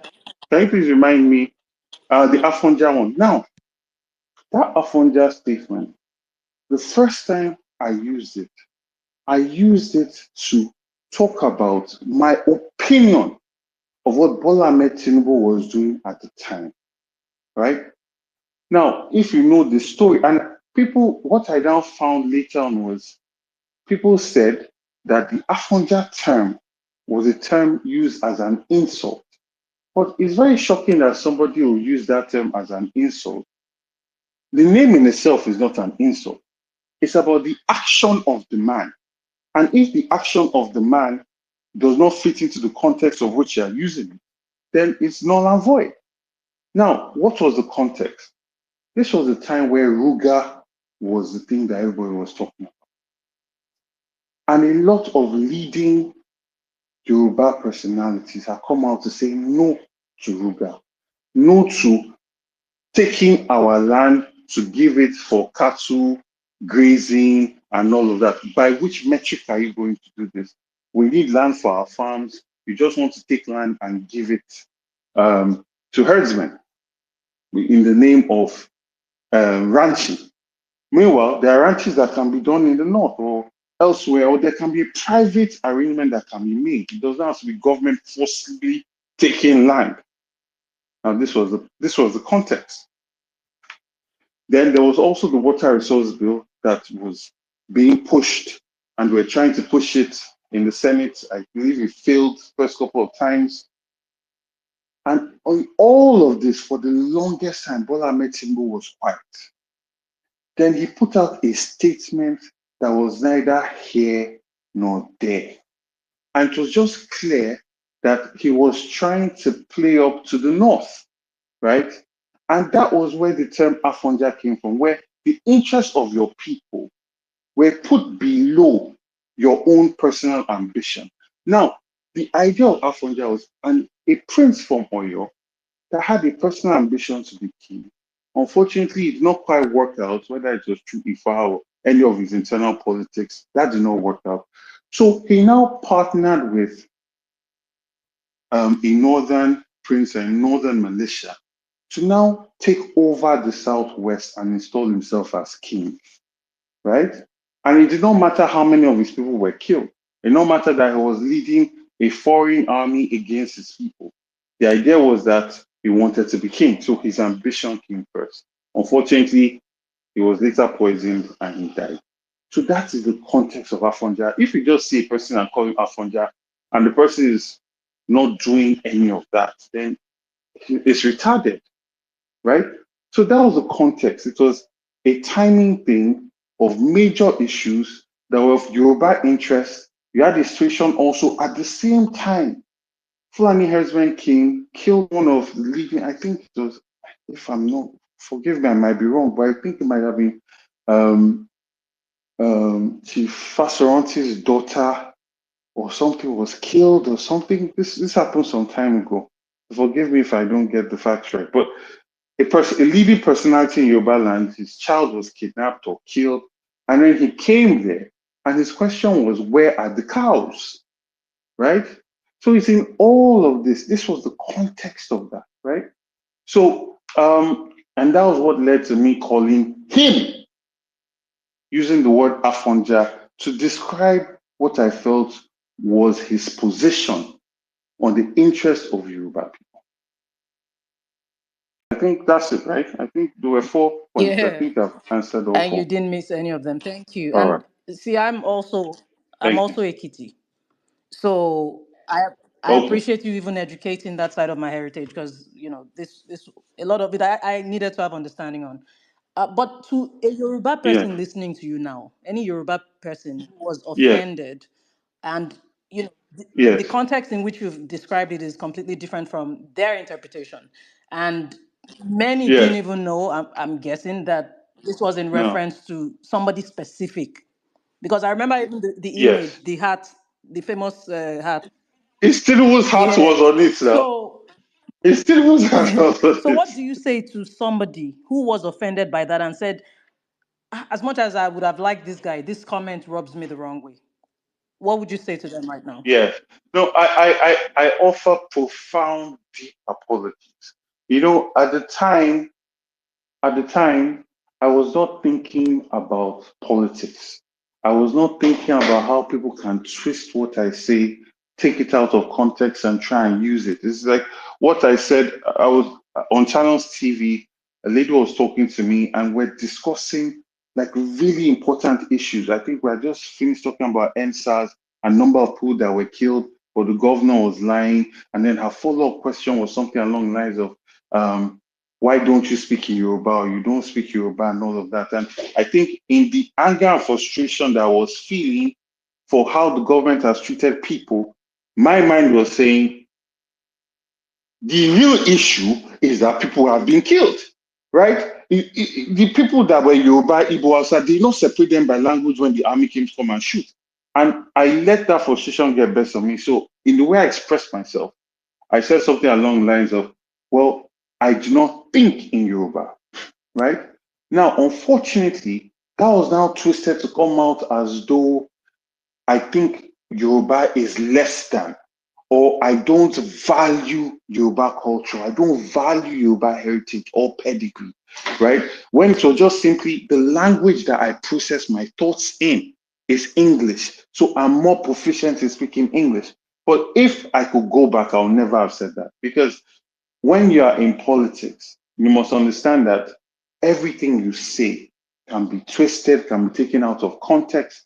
And like I said, there was a period, this period that we're talking about was a time that there was so much suffering. Whether it's you're reading about people coming into parts of Yoruba land, farms being rampaged, people being shot, people being killed, people being mass buried. The community goes to go and report to the police, report to the army and police take the side of the herdsmen. The level of helplessness, hopelessness, the level of just um, anger and sadness. And then also there was a whole point, there was a whole situation where the Yoruba nation also was standing up, they wanted to start doing their protests, and then the police and army came against them. And I'm wondering, all these structures of states, if they actually work to keep the people safe, we'll be better off. I will not even need to, there'll be no need for a Sunday go, right? And it's in that these things were said. It was not, I was not calculating or thinking, but obviously now I will know better, because no matter what you want to say, it's not enough to just express yourself. You must express yourself in a way that people cannot twist it against you, right? So for anybody that was upset, because obviously when it was now brought up again, they completely removed the context. They will take a thread, just take one part of the thread, leave the rest of it, and share it. And it's very understandable that people might feel offended if they don't understand the context. You just see this person as, someone that's just rude and might not see the deeper meaning behind what I was saying. So for that, I offer profound apologies. We're getting better at this with each day. We're a work in progress and we're learning. So those are mistakes that will not be made again. Thank you. Tosin? Okay, thank you, GRV. Thank you for being the last few hours, if I'm not wrong. So the question I'll be asking revolves around the Olusosun waste disposal location, and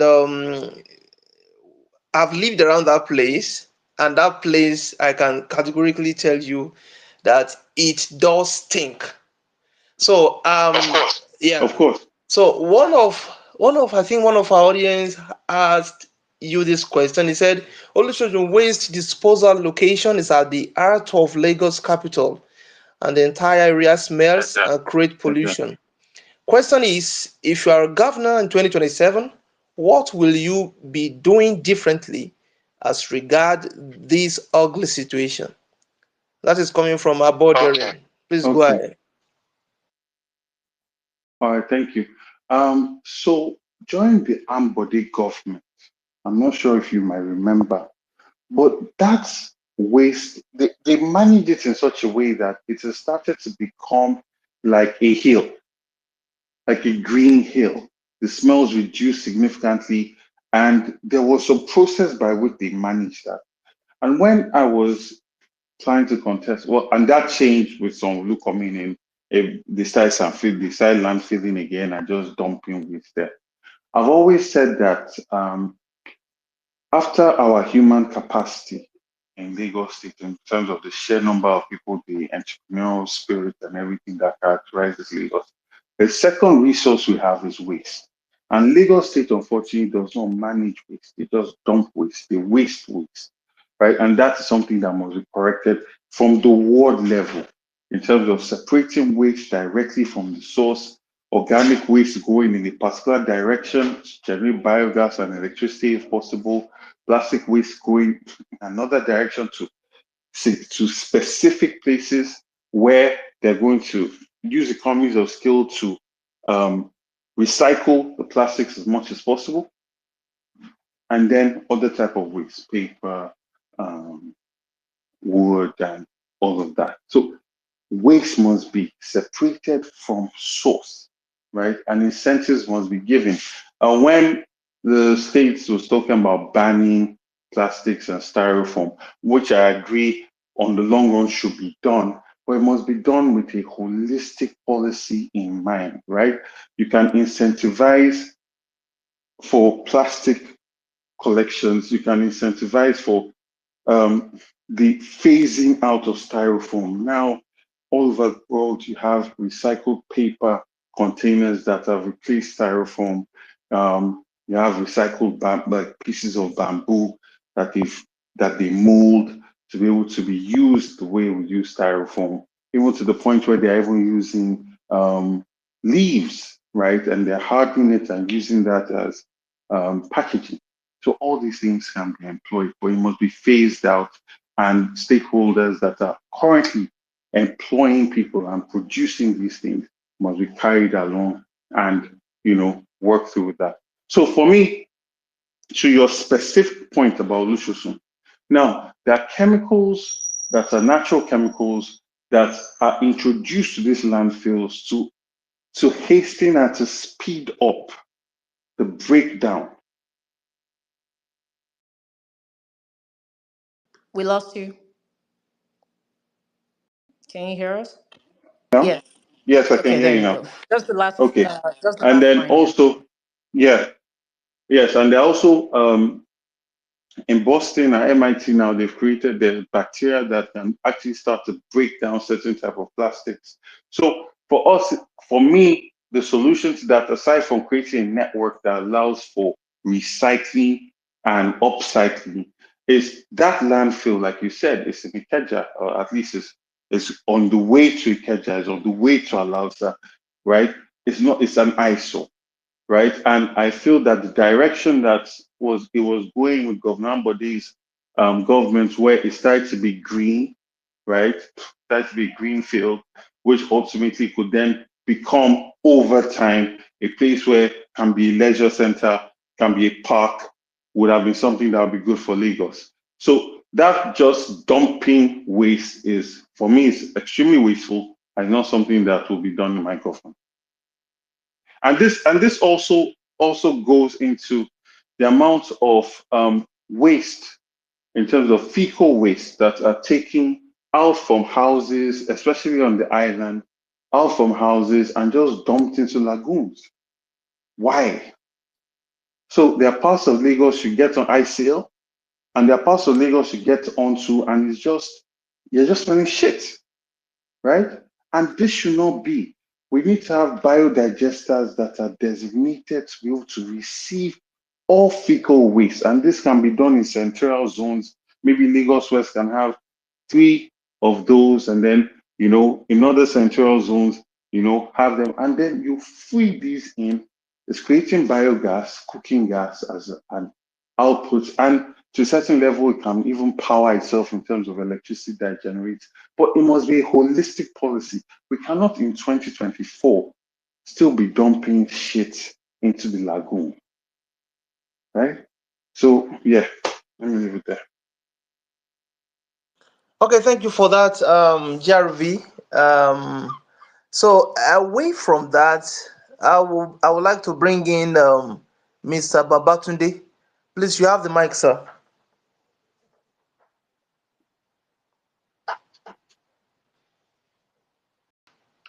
Hello, are you there? Okay, while we wait for him, mommy Bolanle, please, can you be in charge? You have the mic. Yeah, I'm here. I'm here. Oh, wow. It's been quite interesting so far. Right. I have a question. It's a two-in-one question. Because I've been looking at comments also in the comment section. Right. So my question is before joining the Labour Party, you've been in other political parties. Right. I know from Dr. Ishulalu, who's been very animated in the comment section, that you've been in Kowa Party and you've also been in PDP, right? Some say you are Hello? desperate to get power. Can you tell me what your motivation is for wanting to be at the helm of affairs in Lagos State? I'm sorry, I did not hear. Can you hear me? Please repeat the question, Mommy D. Okay, right. So I said prior to, can you hear me now? Can you hear me? I can hear Right. So you. I can hear prior you. to joining the Labour Party, right, you've been in other political parties, right? I know for a fact that you've been in Koa Party because somebody in the comment section, his handle is at Ishulalu, Dr. Ishulalu, has been very animated about your time in Koa Party, and also you've been in PDP.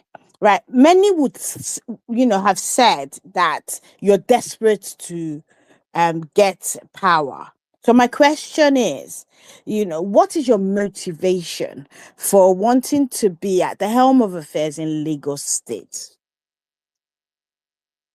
Thank you so much for that. I would say if I was desperate to be in power, I would have been in the APC. If I was not a senator, I would be a House of Rep member, if not a state assembly member, if not at least a local government chairman. That's what desperation does. I'm not desperate for power. I'm desperate to see Lagos return to the glory of my forefathers. And it's unfortunate because there's so many people that don't truly know the greatness and glory that Lagos once had. And these stories were passed down from my great grandfather to my grandfather to my father to me. I know what's the capacity that Lagos has. It's not just like now people are talking about IGR, but yeah, all you're hearing also about is the debts that Lagos is in. Yeah, and then they give you token projects. They give you this blue line that's just one carriage going slowly, not too high speed rail. They give you a tram and you're supposed to clap for them. I believe that Lagos State can truly be like a city state, what it used to be. As far back as 1910, the people of Lagos were coming together to protest increase in water rates. This means that they all had running water as far back as 1910, right? The quality of our politics, the quality of minds that were involved in it. I mean, the level that we could have gotten to, right? So my passion is to see a Lagos state that can be at that can set Nigeria on a trajectory where it's not just the basic things of We lost you. It's not just the basic things of yes, or we have light, we have water, our transport system is right. is to create an enabling environment so that the greatness of the people of Lagos can become a global phenomenon, right? That they are not, Lagos is not held, the people of Lagos are not held back by the inefficiency of government, right? You're starting a business, you're getting overtaxed, your business is not working. You're starting a business, agri are stressing you when you go to the market to come out, messing up your business or collecting money, or you're overtaxed. You have a situation where the government is working almost as an obstacle as opposed to being a partner. And I'm saying that if you understand, Lagos is the way Lagos pulls the greatest minds from all across Nigeria, the risk takers, the people that want a better life, people that envision more for themselves. They all live where they are and come to Lagos, right? And imagine having such an enabling environment where everything works so that these people can work, right? And that's what I want to see, because like I said when I first started this conversation, my dream is bigger than Nigeria. I thought that I'll be president of the world, but it's about the ambition of the Black man on this planet. Lagos represents 1 in 4 Black people are Nigerian. Lagos is the center of our commerce, really of the amalgamation of our cultures, right? And if Lagos can work and be this bright, shining example, right, it's going to be for the betterment of us all, right? So let me just summarize my answer. 1, I'm not desperate for power. If I was, I'd have joined the APC a long time ago. I believe that if one is in position, one should have that position and be able to create maximum impact. Now, Sanwo-Olu might be the most brilliant, nicest gentleman, but I know that the man does not have the capacity to even do what his vision for Lagos is because he's answering to his godfather and the person that put him there, which is why he did not feel he needed to attend any debate, right? So there is no point just being, and I said this earlier, that the way you come to position matters, right? Which is why we have decided to stay in opposition to what is currently being delivered in Lagos State, right? Until we can get him and actually make maximum impact without having to give the revenues of Lagos to Alpha Beta or do anything like that. So the money for Lagos are used for Lagosians, right? So that's in terms of desperation, right? And then the vision for Lagos, right, is to restore Lagos to glory, right? To have a Lagos that's working for everybody, not just the few connected people or people that the cronies. And this affects everything. We're talking about waste management, it affects our waste management system. You see what happened with Ambody and how they were trying to lift up the whole waste management system with a foreign company that was starting to even be quoted on the stock market. They were trying to bring in recycling, trying to do quite a lot of things, take the whole system to a waste management level. And because of the cronyism in the entire system, that will sabotage and literally cost him his office. Now, I don't want to be in that situation, right? Where trying to make life more efficient for Lagosians because people benefit off the inefficiency, I would have to toe a party line that celebrates the inefficiencies and mediocrity of Lagos as it is today because so many people are making money off it. Or for instance, you are a governor and you want to create a system where getting land titles, getting COVs are a lot more transparent. You don't have to come to Leosan to get it. You know, we've mapped out the entire state. We know what belongs to who, and transactions can be done straight away and can get your CFO immediately without having to settle this person or that person. Obviously, that becomes a problem for the ruling party, right? So it's about creating a Lagos that works, a Lagos that's extremely efficient, a Lagos that its wealth is used for the benefit of the people of Lagos, a Lagos that also celebrates our original essence, which is you are welcome. As long as you are innovative, you are doing right by the state, you are lifting it up, you are welcome. And that's the Lagos state that I do not believe that the APC represents. Okay, thank you so much for that, JRV. Thank you for evaluating the fact that with godfatherism in Lagos State, there cannot be significant development, and creativity is not going to be found anywhere. And thank you for for your insightful responses. Mr. Lukman, please, can you kindly unmute yourself Um, to ask your question? Thank you very much. I wouldn't say it's much of a question though. I'd say it's more of like I think it's a mix of both. JRV, it's nice to meet you on here. I also want to buttress the point that Thank you. Mr. Babatunde had made mention. There is a very heavy market in terms of organ trafficking. Yeah. Ironically, I served in the police force, so I'm aware of a lot of things. So Mm. I can tell you for one that that's one aspect. But my concern is very simple because for me, the only solution to the problem that we're having back home right now is it has to be a battle of selfless people against selfish people. If we are not ready to be selfless, we would definitely not be able to solve a lot of problems. So presently, I highlighted a few points. There's an issue with educational grants, because the reason why a lot of people in Nigeria and in Lagos don't really have an understanding of what we're trying to do for a lot of them is because access to knowledge has been deprived from them.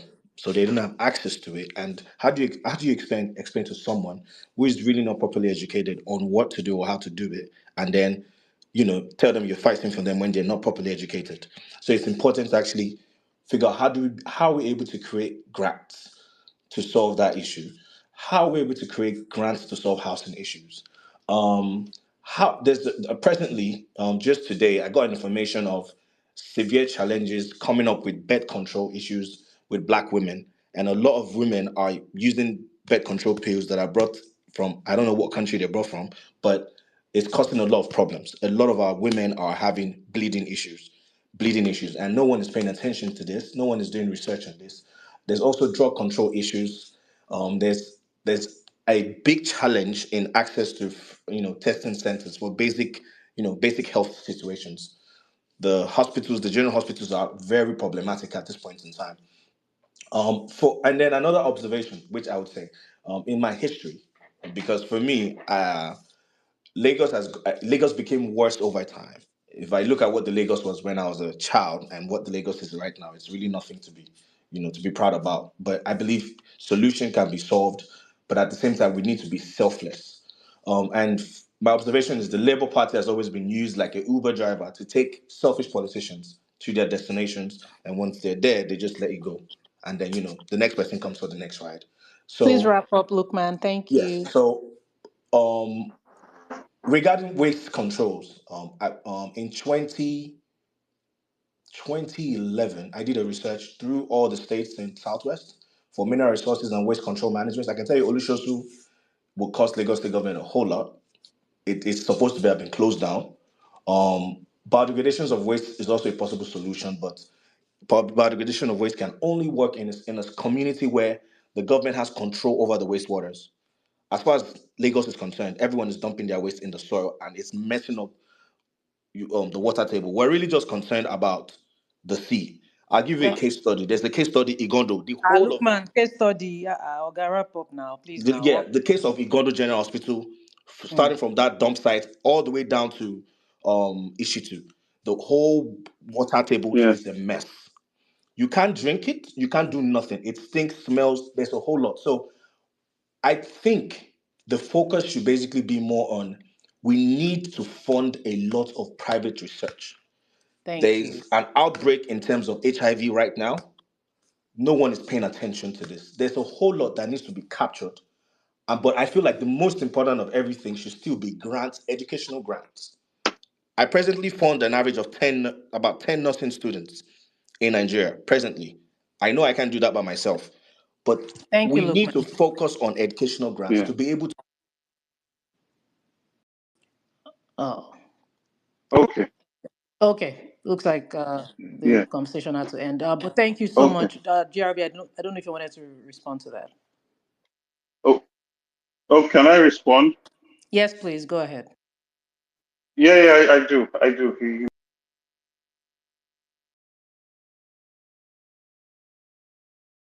Okay, I think the connection is going in and out. But I also want Is to, yes, okay. So it sounds like both of you, like some kind of one-on-one conversation he needs to have with Can you you hear two. me now? I think it's clearer now. Go on. Let's see if we can Okay. sustain You that. hear me now? Okay. Okay.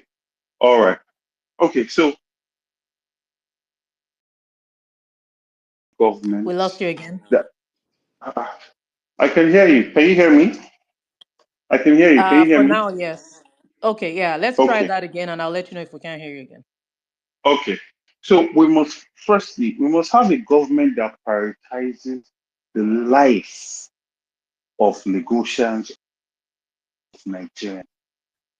It's that foundation that puts a check on medical malpractice, that invests in scientific research, like he's talked about, of water tables. I mean, I was at the riverine community 2 3 months ago. I went to the primary healthcare center there. They don't have a toilet. Everybody in that community literally shits in the water, right? So there's no surprise there when you see cholera epidemics and all sorts of diseases spreading, right? So once we have a basic value of human life and a concept of a government that is policy driven based on that focus on that value of human life, that's where it starts. Um, I'm very passionate about healthcare, health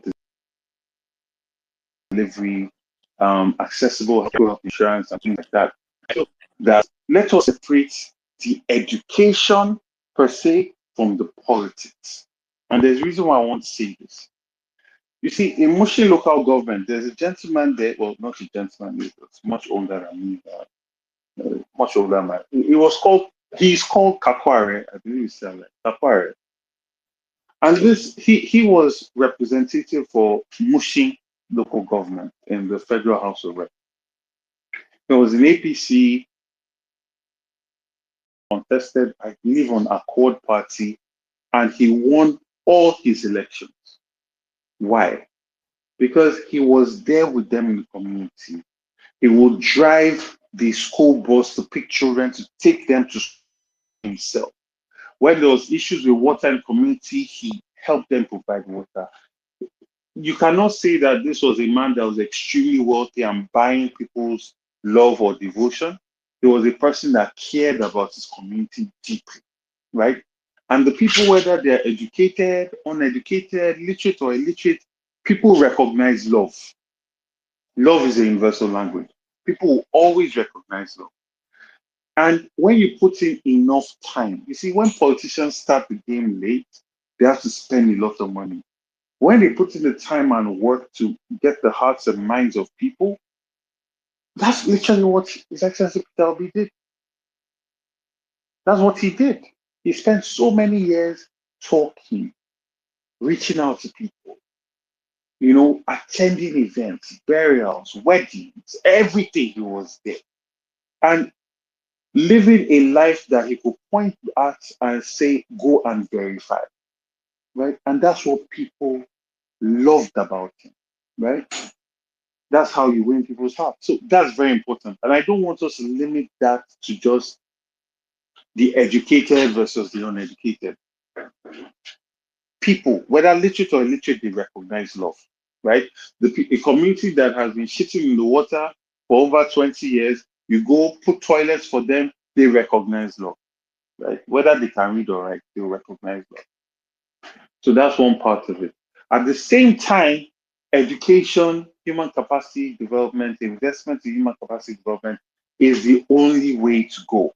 And like you said, if a people are well organized, if a government is well organized and show they are prioritizing education, there are so many funds that are looking to come into Lagos, come into Nigeria. I mean, there are so many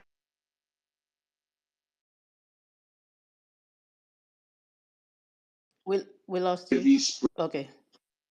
Okay. The connection is going in and out. Okay. GRV. consumed by Yeah, cheese the that was connection is stolen. going in and out. Can you hear? We can hear you now. We There's lost so you for much about 10 money. There's so seconds. much. Yes, so that was stolen, and that in itself will not allow for those funds to come back in again. So a government must set itself up as something as a government that has integrity, that has a focus on the quality of life of people of Lagos, and builds all its policy based on that. And there are consequences for failure, medical negligence, right? You have a situation where you visit the hospital, a doctor is negligent, and there's nothing, you can't do anything about it. There's no process, there's no civil process by which people can be held accountable in that regard. Same thing in our education system. And that also then ties into the salaries you pay these people, the conditions you put them in, level of support staff that they have, the equipment that they have, right? The quality of life that they have, the training that they have. I was talking to my mom, Mr.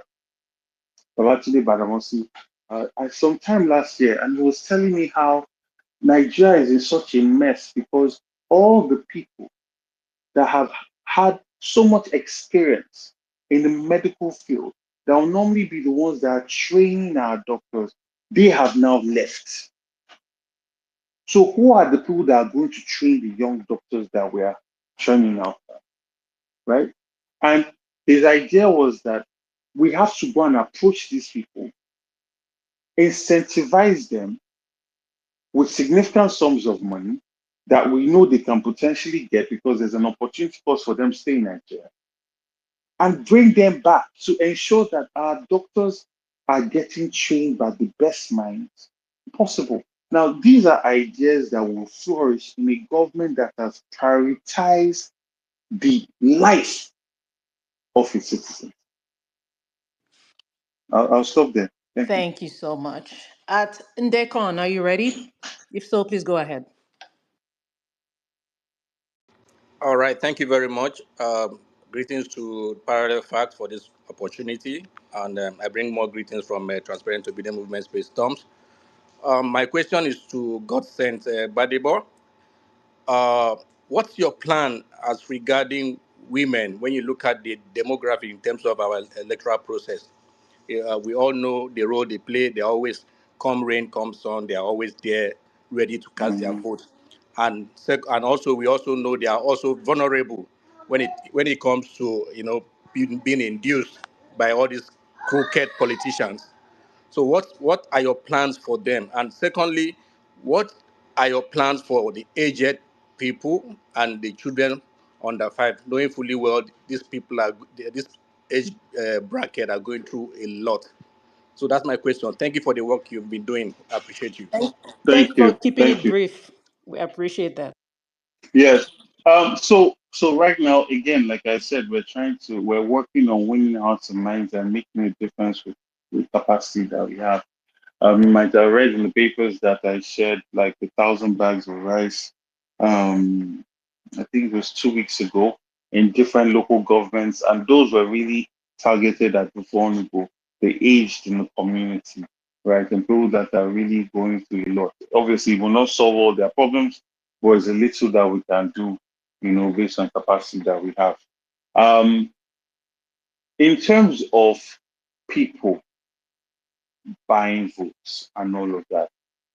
Fortunately, we had a situation in the last election where currency was hard to get a hold of and all that, but people still had money and they were buying votes, right? But there is no governor or president that can win by just buying votes, right? How many votes are you going to buy? If you calculate 300,000 votes and you want to do that at 1,000, yeah, I think they're touching several billions. It's not 3 billion, it's several billion, right? So the fact of the matter is that you are going to need to reach enough people that believe in you enough to vote for you in the hope for a better future for themselves. And that's where the work happens now in education. And I'm not talking about education in school. In having grassroots mobilization, that's not just spending time on social media, because most of us already know the problem. Reaching out to people, letting them understand that that 1,000 naira you took, right? Now you're buying gari or a bag of rice for some 5,000 naira from 30,000 naira. Elections have consequences. And in people's hunger, they're still going to see reason, right? In relation to their choices, because not everybody sold their vote. Some people voted because all their friends are voting for somebody, right? That's why you see them shouting now, shouting, big power, right? Um, so reach out to them, make as much impact as you can in their lives. Right now, I spoke about going to Badagry. Actually, I can't really talk about I tend not to talk about my projects until they are done, because this government in Lagos is very, very vindictive. Right? Even like my architecture projects or building projects, I can't use my name to apply for planning permissions because, trust me, you don't know what I've dealt with. So, but one of the things we're looking at in some particular place at some particular time is training young people in giving them skills, like skills that are beyond the regular normal. So for instance, I say in my industry, most of the people that do my tiling and my POP and even plastering, they're from Cotonou or Togo or Benin Republic. The quality of finishing is better. Now, training young men, young women that want to get those skills, we ought to have refined masonry and craftsmanship skills to allow them to be able to work with people that are looking for high-end quality finish, which comes with higher pay. Is also something, one of the programs that we're going to be doing over the next couple of months, right? And doing this across the entire state, right? And then creating a platform by which people that are looking for people that are highly skilled like that can find them easily, right? So those are some things we are looking at. We're going to continue doing our outreach, our healthcare initiatives, palliatives, and different things in different local governments based on their peculiarities, and also really ensuring that the aged ones, our fathers, our mothers that are retired benefit from it. Kids that are in school also get benefits from it as well. Thank you. Thank you so much. And we're getting close to rounding off. Tunde Onokoya is currently in New York trying to break a Guinness World Record. It's safe to say Gbadebo Rhodes-Vivor is breaking a record for the longest interview he's ever had. Baba worry. It doesn't come close. Oh It wow. doesn't come Okay. close. Uh, to play chess at that high level for this amount of time, nah. Let me. I doff my hat to him. He's doing a fantastic job. Thank you. So, Mr. Howard, the host, thank you for the opportunity to ask Jarvis some question, but I'm going to ask my question in Awori. Jarvis, Kidigbembel, Yeah. Please speak Moripe, English. Joe, Edakun. hey, Eja we're sọ talking about Gẹ̀ẹ́sì. Lagos here, please. Eja sọ We're talking Gẹ̀ẹ́sì. about Lagos. Hey, Excuse hold on. me. No, let's speak in English, please. Otherwise, we won't be able to take that question. If Thank you you. don't want me to talk about my ancestral land, I can I stop don't there, have a problem okay? with you talking about your ancestral land, And I'm going but to speak speaking a the language we language can of, all understand. Speaking a language we can all understand, please. Thank you. Should we move on to the next speaker? Because I think you only insist on speaking in that language. There's a time and place for everything. These are the rules of the Please, stage. let's get the next Let's speaker, get please. Please, Gloria, move to the next speaker, please. He came here to try and prove a point, and that's not gonna thank work. you. Move to the next And speaker, please. Thank I you. would like to say we were aware, well, I was aware of Baba Awori, and I was ready to give him the mic. I'm okay with having dissenting voices, but as I keep insisting, we have to be respectful. So, Afeso Yoruba, we can speak Yoruba where Yoruba is being, there are platforms for that. And we're not here asking to speak Igbo or Hausa. So it's just a thing of respect, because I think you were just trying to pull a funny prank there. So let's move on to the next person. Do we have another speaker? Okay, let's wrap up now. Jimmy, could you please give us your final thoughts? Well, I don't have much to say. He answered beautifully all the questions. I just want to doff my hat to him and all the negotiants, standing their ground, the true Omoluabis of Lagos, the ones we know their roots, the ones we know their fathers, their mother, where they came from. This guy just came up to, pull a stunt to show people and convince people on the space that he doesn't understand Yoruba language. It's one thing for you to understand Yoruba language, it's another thing for you to be able to speak it. I have a lot of people that can't even speak it, but they understand it. And he made mention of that at the beginning of his submission.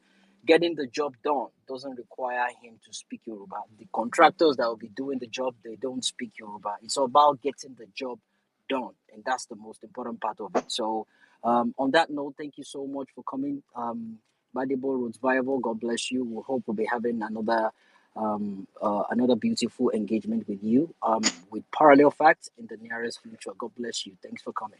Back to you, Gloria. Thank you so much. Can I just say something in closing? Please go on. All right. So, again, the heritage, the culture, the language, everything about the Yoruba people, tracing itself back even to Nubia, right? The birthplace that birthed Kemet, that birthed Egypt, right, is one of greatness, right? There's no doubt about it. Listen, the situation that I am in, a situation of a conquered people. There's no Englishman that wakes up speaking French. There's no Frenchman that wakes up speaking German because his people were not conquered. His people won and saved themselves from being conquered and having a foreign language imposed on them. We are a conquered people. We've gotten our independence. Unfortunately, when a lot of people my age were in school, Yoruba was called vernacular, right? You are in situations where you are told that all the exams you have to do all the way going up is a certain language, right? And there are so many reasons for all of this. I want to correct this idea because there's an idea that APC keeps throwing out that Gbadebo does not speak Yoruba, does not. I understand Yoruba very well, right?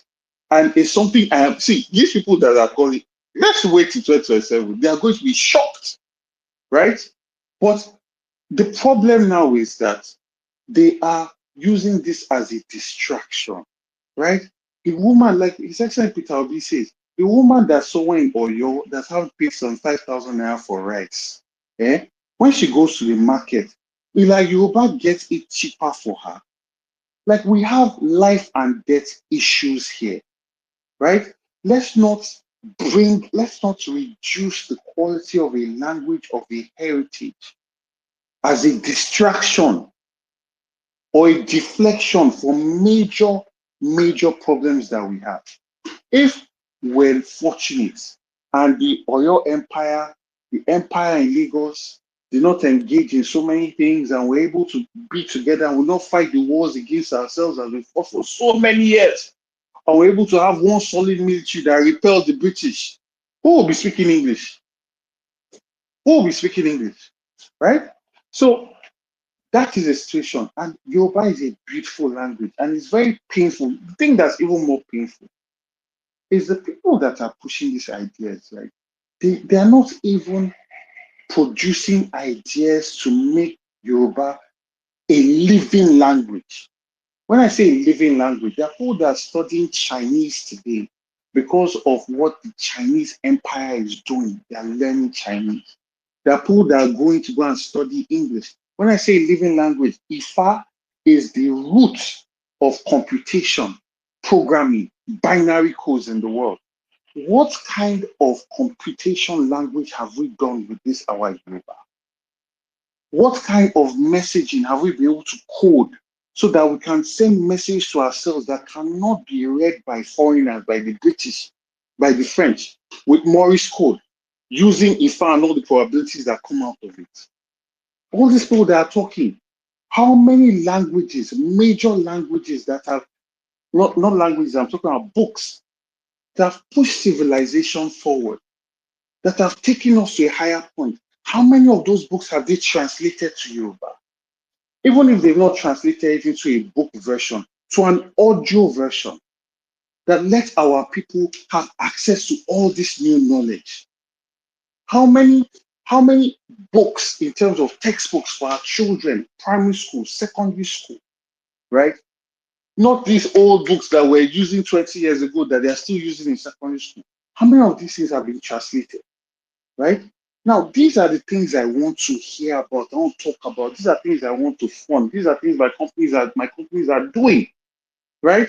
So please, let us not cheapen the narrative that people are dying, people are being diagnosed improperly, people are dying unnecessarily in hospitals, people are not living quality lives, and you want to use language to cheapen the plight of so much suffering.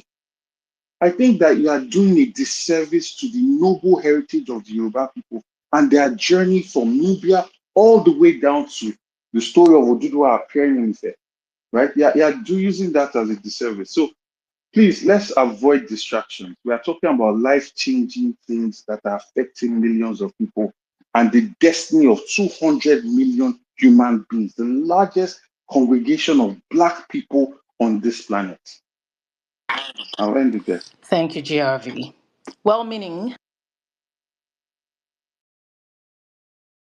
Okay, maybe I'll circle back to you, Shayan. Your final thoughts, please. Jerry, thank you for creating time out of your busy schedule to come and relate with us. I just want to tell you that on behalf of every true, authentic child, son and daughter of Lagos State, we are solidly behind you. Me, I am Hundein. I can trace my heritage. Don't allow people that cannot point to their father's compound in Lagos get to you. Don't allow anybody tell you because you cannot speak God bless you. Yoruba, you are this, you are that. I unfortunately cannot speak Yoruba very well, so it doesn't make me less of a negotiator. Those of you that are here listening from your coven, that want to take back cut and join to your coven, listen to me and listen very well. You would continue to enslave yourselves and your future generation if you do not stop allowing yourself to be used by these politicians. GRV is our choice. The earlier you get that into your head, the better for you. Thank you. God bless you. Well-meaning final thoughts, please. Yeah, okay, all right. Thank you very much, Gloria. It has been an interesting conversation. I mean, before I give my final thought, I just, as a way of wrapping up as well, I just want to ask GRV a question, like more like a final question, which I think it's going to be the closing point for, or last question, basically. So, I mean, I think I've heard you talk about 2027.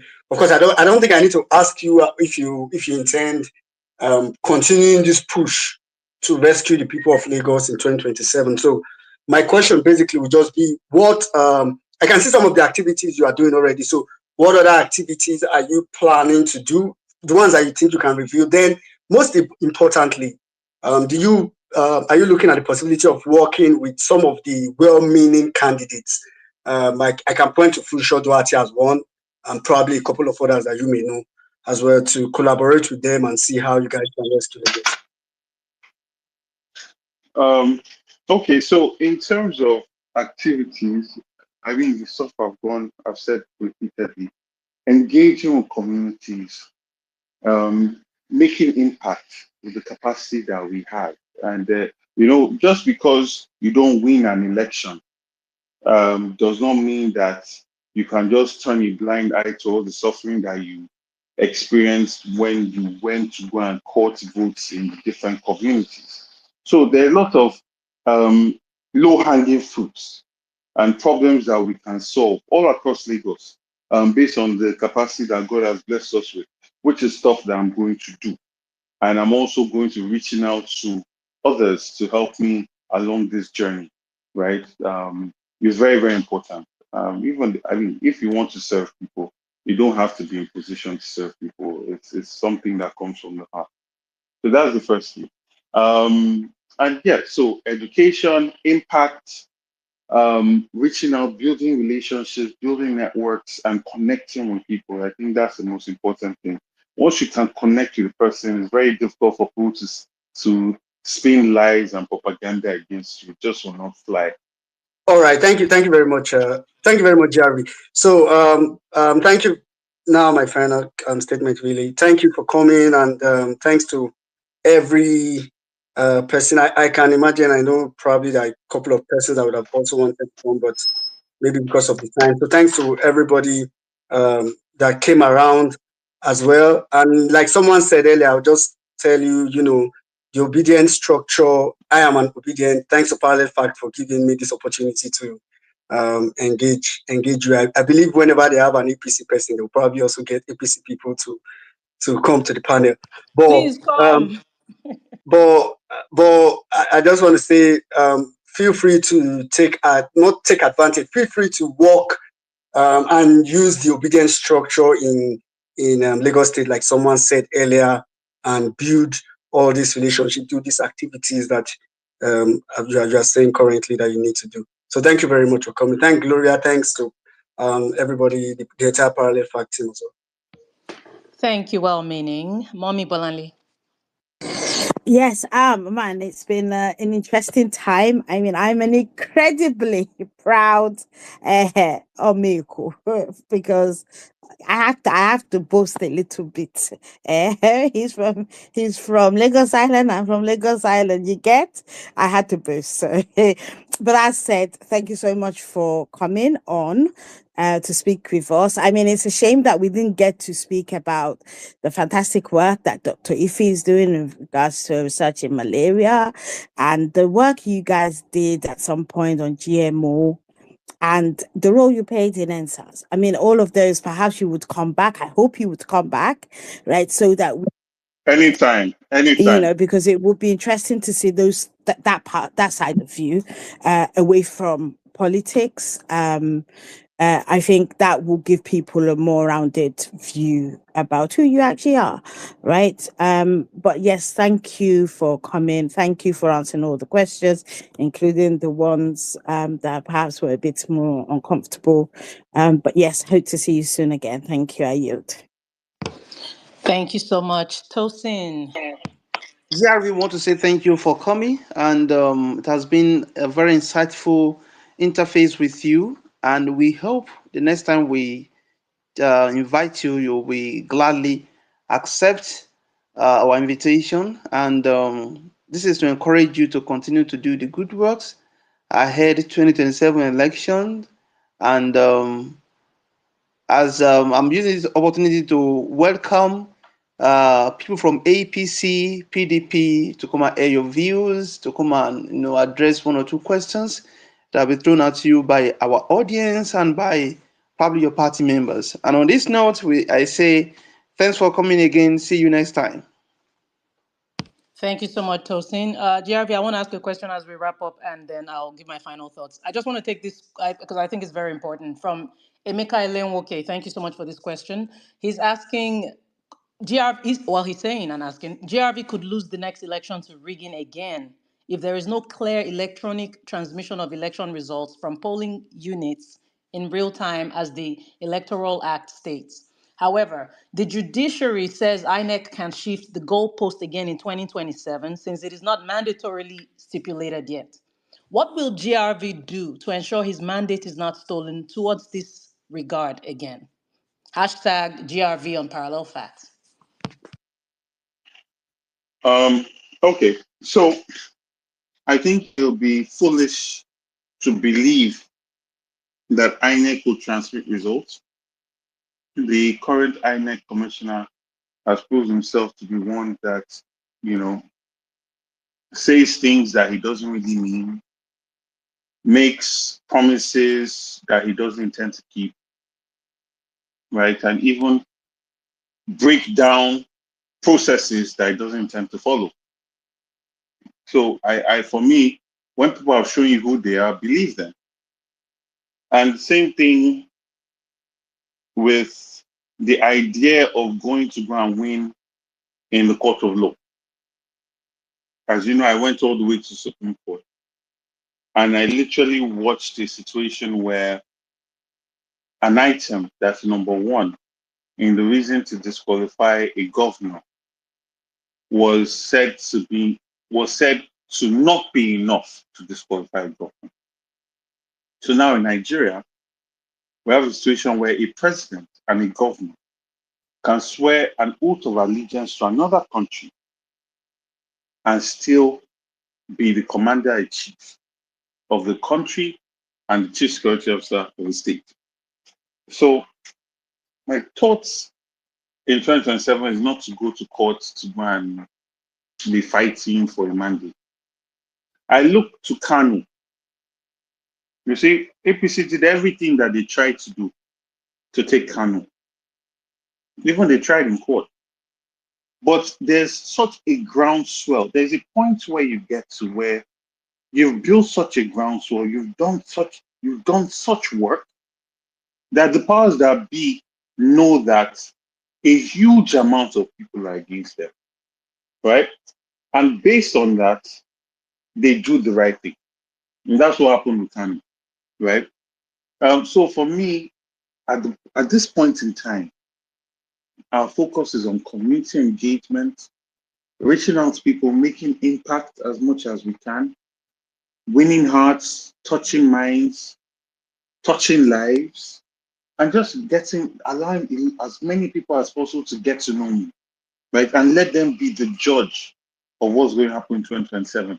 And parallel to that, we're building structures to face the elections based on what these barbarians have showed us that they are. So that's it. I'll leave it at that. Thank you. Thank you, GRV. Uh, I think Tosin went already. My bad. Okay. Yeah, Tosin did go. I'm sorry. I'm supposed to be wrapping up. I do want to say that, GRV, the BRT bus burning thing, did it happen? Did you really burn buses? Did you really burn buses I during never, SARS? That was the hard question I forgot. I never, it's ridiculous. But, there was this idea that the APC tried to do, which is to deflect from the fact that over 120 people were killed. They wanted to focus on the aftermath of shooting at over 120 people. So they start their narrative from young people went across Lagos and were burning buses. And that's something I condemn. And I said it the next day. There's only a tweet on it that people should not burn these buses. What you are doing is you are giving these people more room to steal, because they'll say they need to buy more buses that will be overpriced, and they're only going to even make more money for themselves, right? So it doesn't make sense. Now, at the same time, prior to that, those same buses were carrying thugs to go and ferrying them to go and be um, violently trying to harass innocent civilians that were just doing a peaceful protest, right? And shortly after that, and this happened in front of Leosan, in front of a seat of government, right? They came with machetes and everything. There are pictures to show. None of those people have been arrested whatsoever, right? All known APC accomplices, right? And it's just the idea that APC, since the murder of Funsho Williams, there's so much violence that's associated with this world. There's so much desperation that's associated with the politics, their politics. Now, for me, I guess it's a good propaganda tool for them, so that nobody talks about, okay, who gave the order to shoot and kill people, the 120 bodies that just turned up by a leaked memo that are going to be buried, so they don't need to talk about that. They'll talk and say Gbadebo ordered somebody to burn buses. Where? Why would you do that? That's stupid. Or even the people that went to burn down the court of law. Why? But then someone said something to me. He said, you know, the people that started the NSAS movement, similar to IPOP, similar to Urban Nature, were just people that wanted they demanded something better from the government. These were people that were picking up their own trash. These were people that were feeding people. These were people that were buying water. When all these thugs came, they employed security, right? These are very responsible people. These are not people that went setting things on fire. But there are a lot of other young people that this state has betrayed, that the state has failed, that became part of this thing and were demanding more because they're also affected by SARS. And they also were there when they were getting shot. And those were people that went on to do all these things. So the state also has to look into the amount of young people that they fail, that are standing on the street corners, that are high on drugs, that are not doing anything productive. Those are the people that went about doing all these things. And the state has a responsibility for that. Thank you, GRV. GRVPR, over to you, please. GRVPR, Yeah, good evening. Good good evening, His evening. Excellency, sir. Ekaleo. Thank you so much for all your wonderful submissions, sir. I don't have any question because I think I've been asking a whole lot of questions. I've been getting a whole lot of answers. And thanks to Parallelfacts for bringing GRV to engage with Lagosians, most importantly, and Nigeria as a whole. I just want to say, please, let's keep the question coming using parallel GRV on parallel facts. And so probably for those who didn't, probably you have question and you did not got mic to come up and ask your question, keep it coming. And we, the team, will be pushing it to him. And I believe he will be giving answers to that. He handles his media by himself. And so thank you so much. God bless. Thank you so much, GRVPR. And just my final thought as we wrap up. GRV, thank you for honoring our invitation. And we would like to hear more from you, even on this space. Well, especially on this space. Now I'm sounding selfish.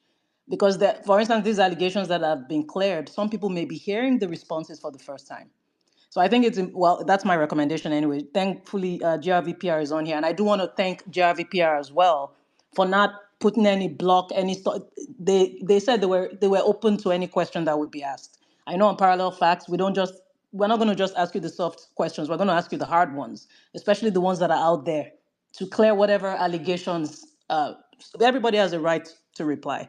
So thank you for honoring and not shying away from these questions we asked you. We really do appreciate you. Thank you. Thank you so much. Thank you so much. A real pleasure. My pleasure. Thank you. And just as I'm closing, please, guys, I've spoken. I've actually spoken so much about this. If you follow me on on my personal handles, you'll see almost every post, well, a bulk of my posts speak around unity. And yes, every heritage, every culture in Nigeria is an accident of birth. We respect every culture. Every single culture is important, very important. But we also have to understand that the right to vote is a fundamental human right. It's okay if you don't even like somebody. It's okay if you feel this person is not cultural enough. You're allowed to vote for somebody else. But what should not be done in a democracy? It's not a monarchy. What should not be done in a democracy is to stop other people from their own fundamental rights. Express yourself through your votes. Rally people, gather them, but don't stop people from exercising their own right to vote. Everybody has a right just as much as you do, without any disrespect to your culture and heritage. I think we should just all learn, please, to keep it as respectful as possible. Let's stop these attacks. We're not moving forward. Like GRV said, these are distractions. We're not moving forward. The world is moving. The world is moving. I keep saying this. The world is moving. All these tribal slurs and we don't need this stuff. And I said APC should come. I mean it. When I make comments and I say we're open to opposition or people who oppose whoever we're interviewing, I mean it. As long as it's respectful. I will not allow somebody disrespect an APC speaker. I will not allow an obedient disrespect an APC speaker. We can express our disagreements respectfully. That's what we do here on Parallel Facts. We still are a media space. Oh, and speaking of which, please note that we're number one. Number one internationally visited web. I'm sorry, I'm trying to rephrase. We're number one as far as foreign visitors in the digital media space, in digital news in Nigeria. We have the highest number of foreign visitors. We also are in the top 5 DG news throughout Nigeria. So I'm saying this to sponsors out there. Sponsors, advertisers, please bring your market. Yes, we're going to have more spaces. And beyond spaces, we have a huge audience. I think JRV is one of the people who tune into Parallel Facts. We have a massive audience. So please, sponsorship, advertising, we do all that. If you even want to donate, because journalism is expensive, we're very open. Our social media handles at Parallel Facts on X, at the Parallel Facts on Instagram. That's THE Parallel Facts. If you're not following us on Instagram, please don't go there. We're there.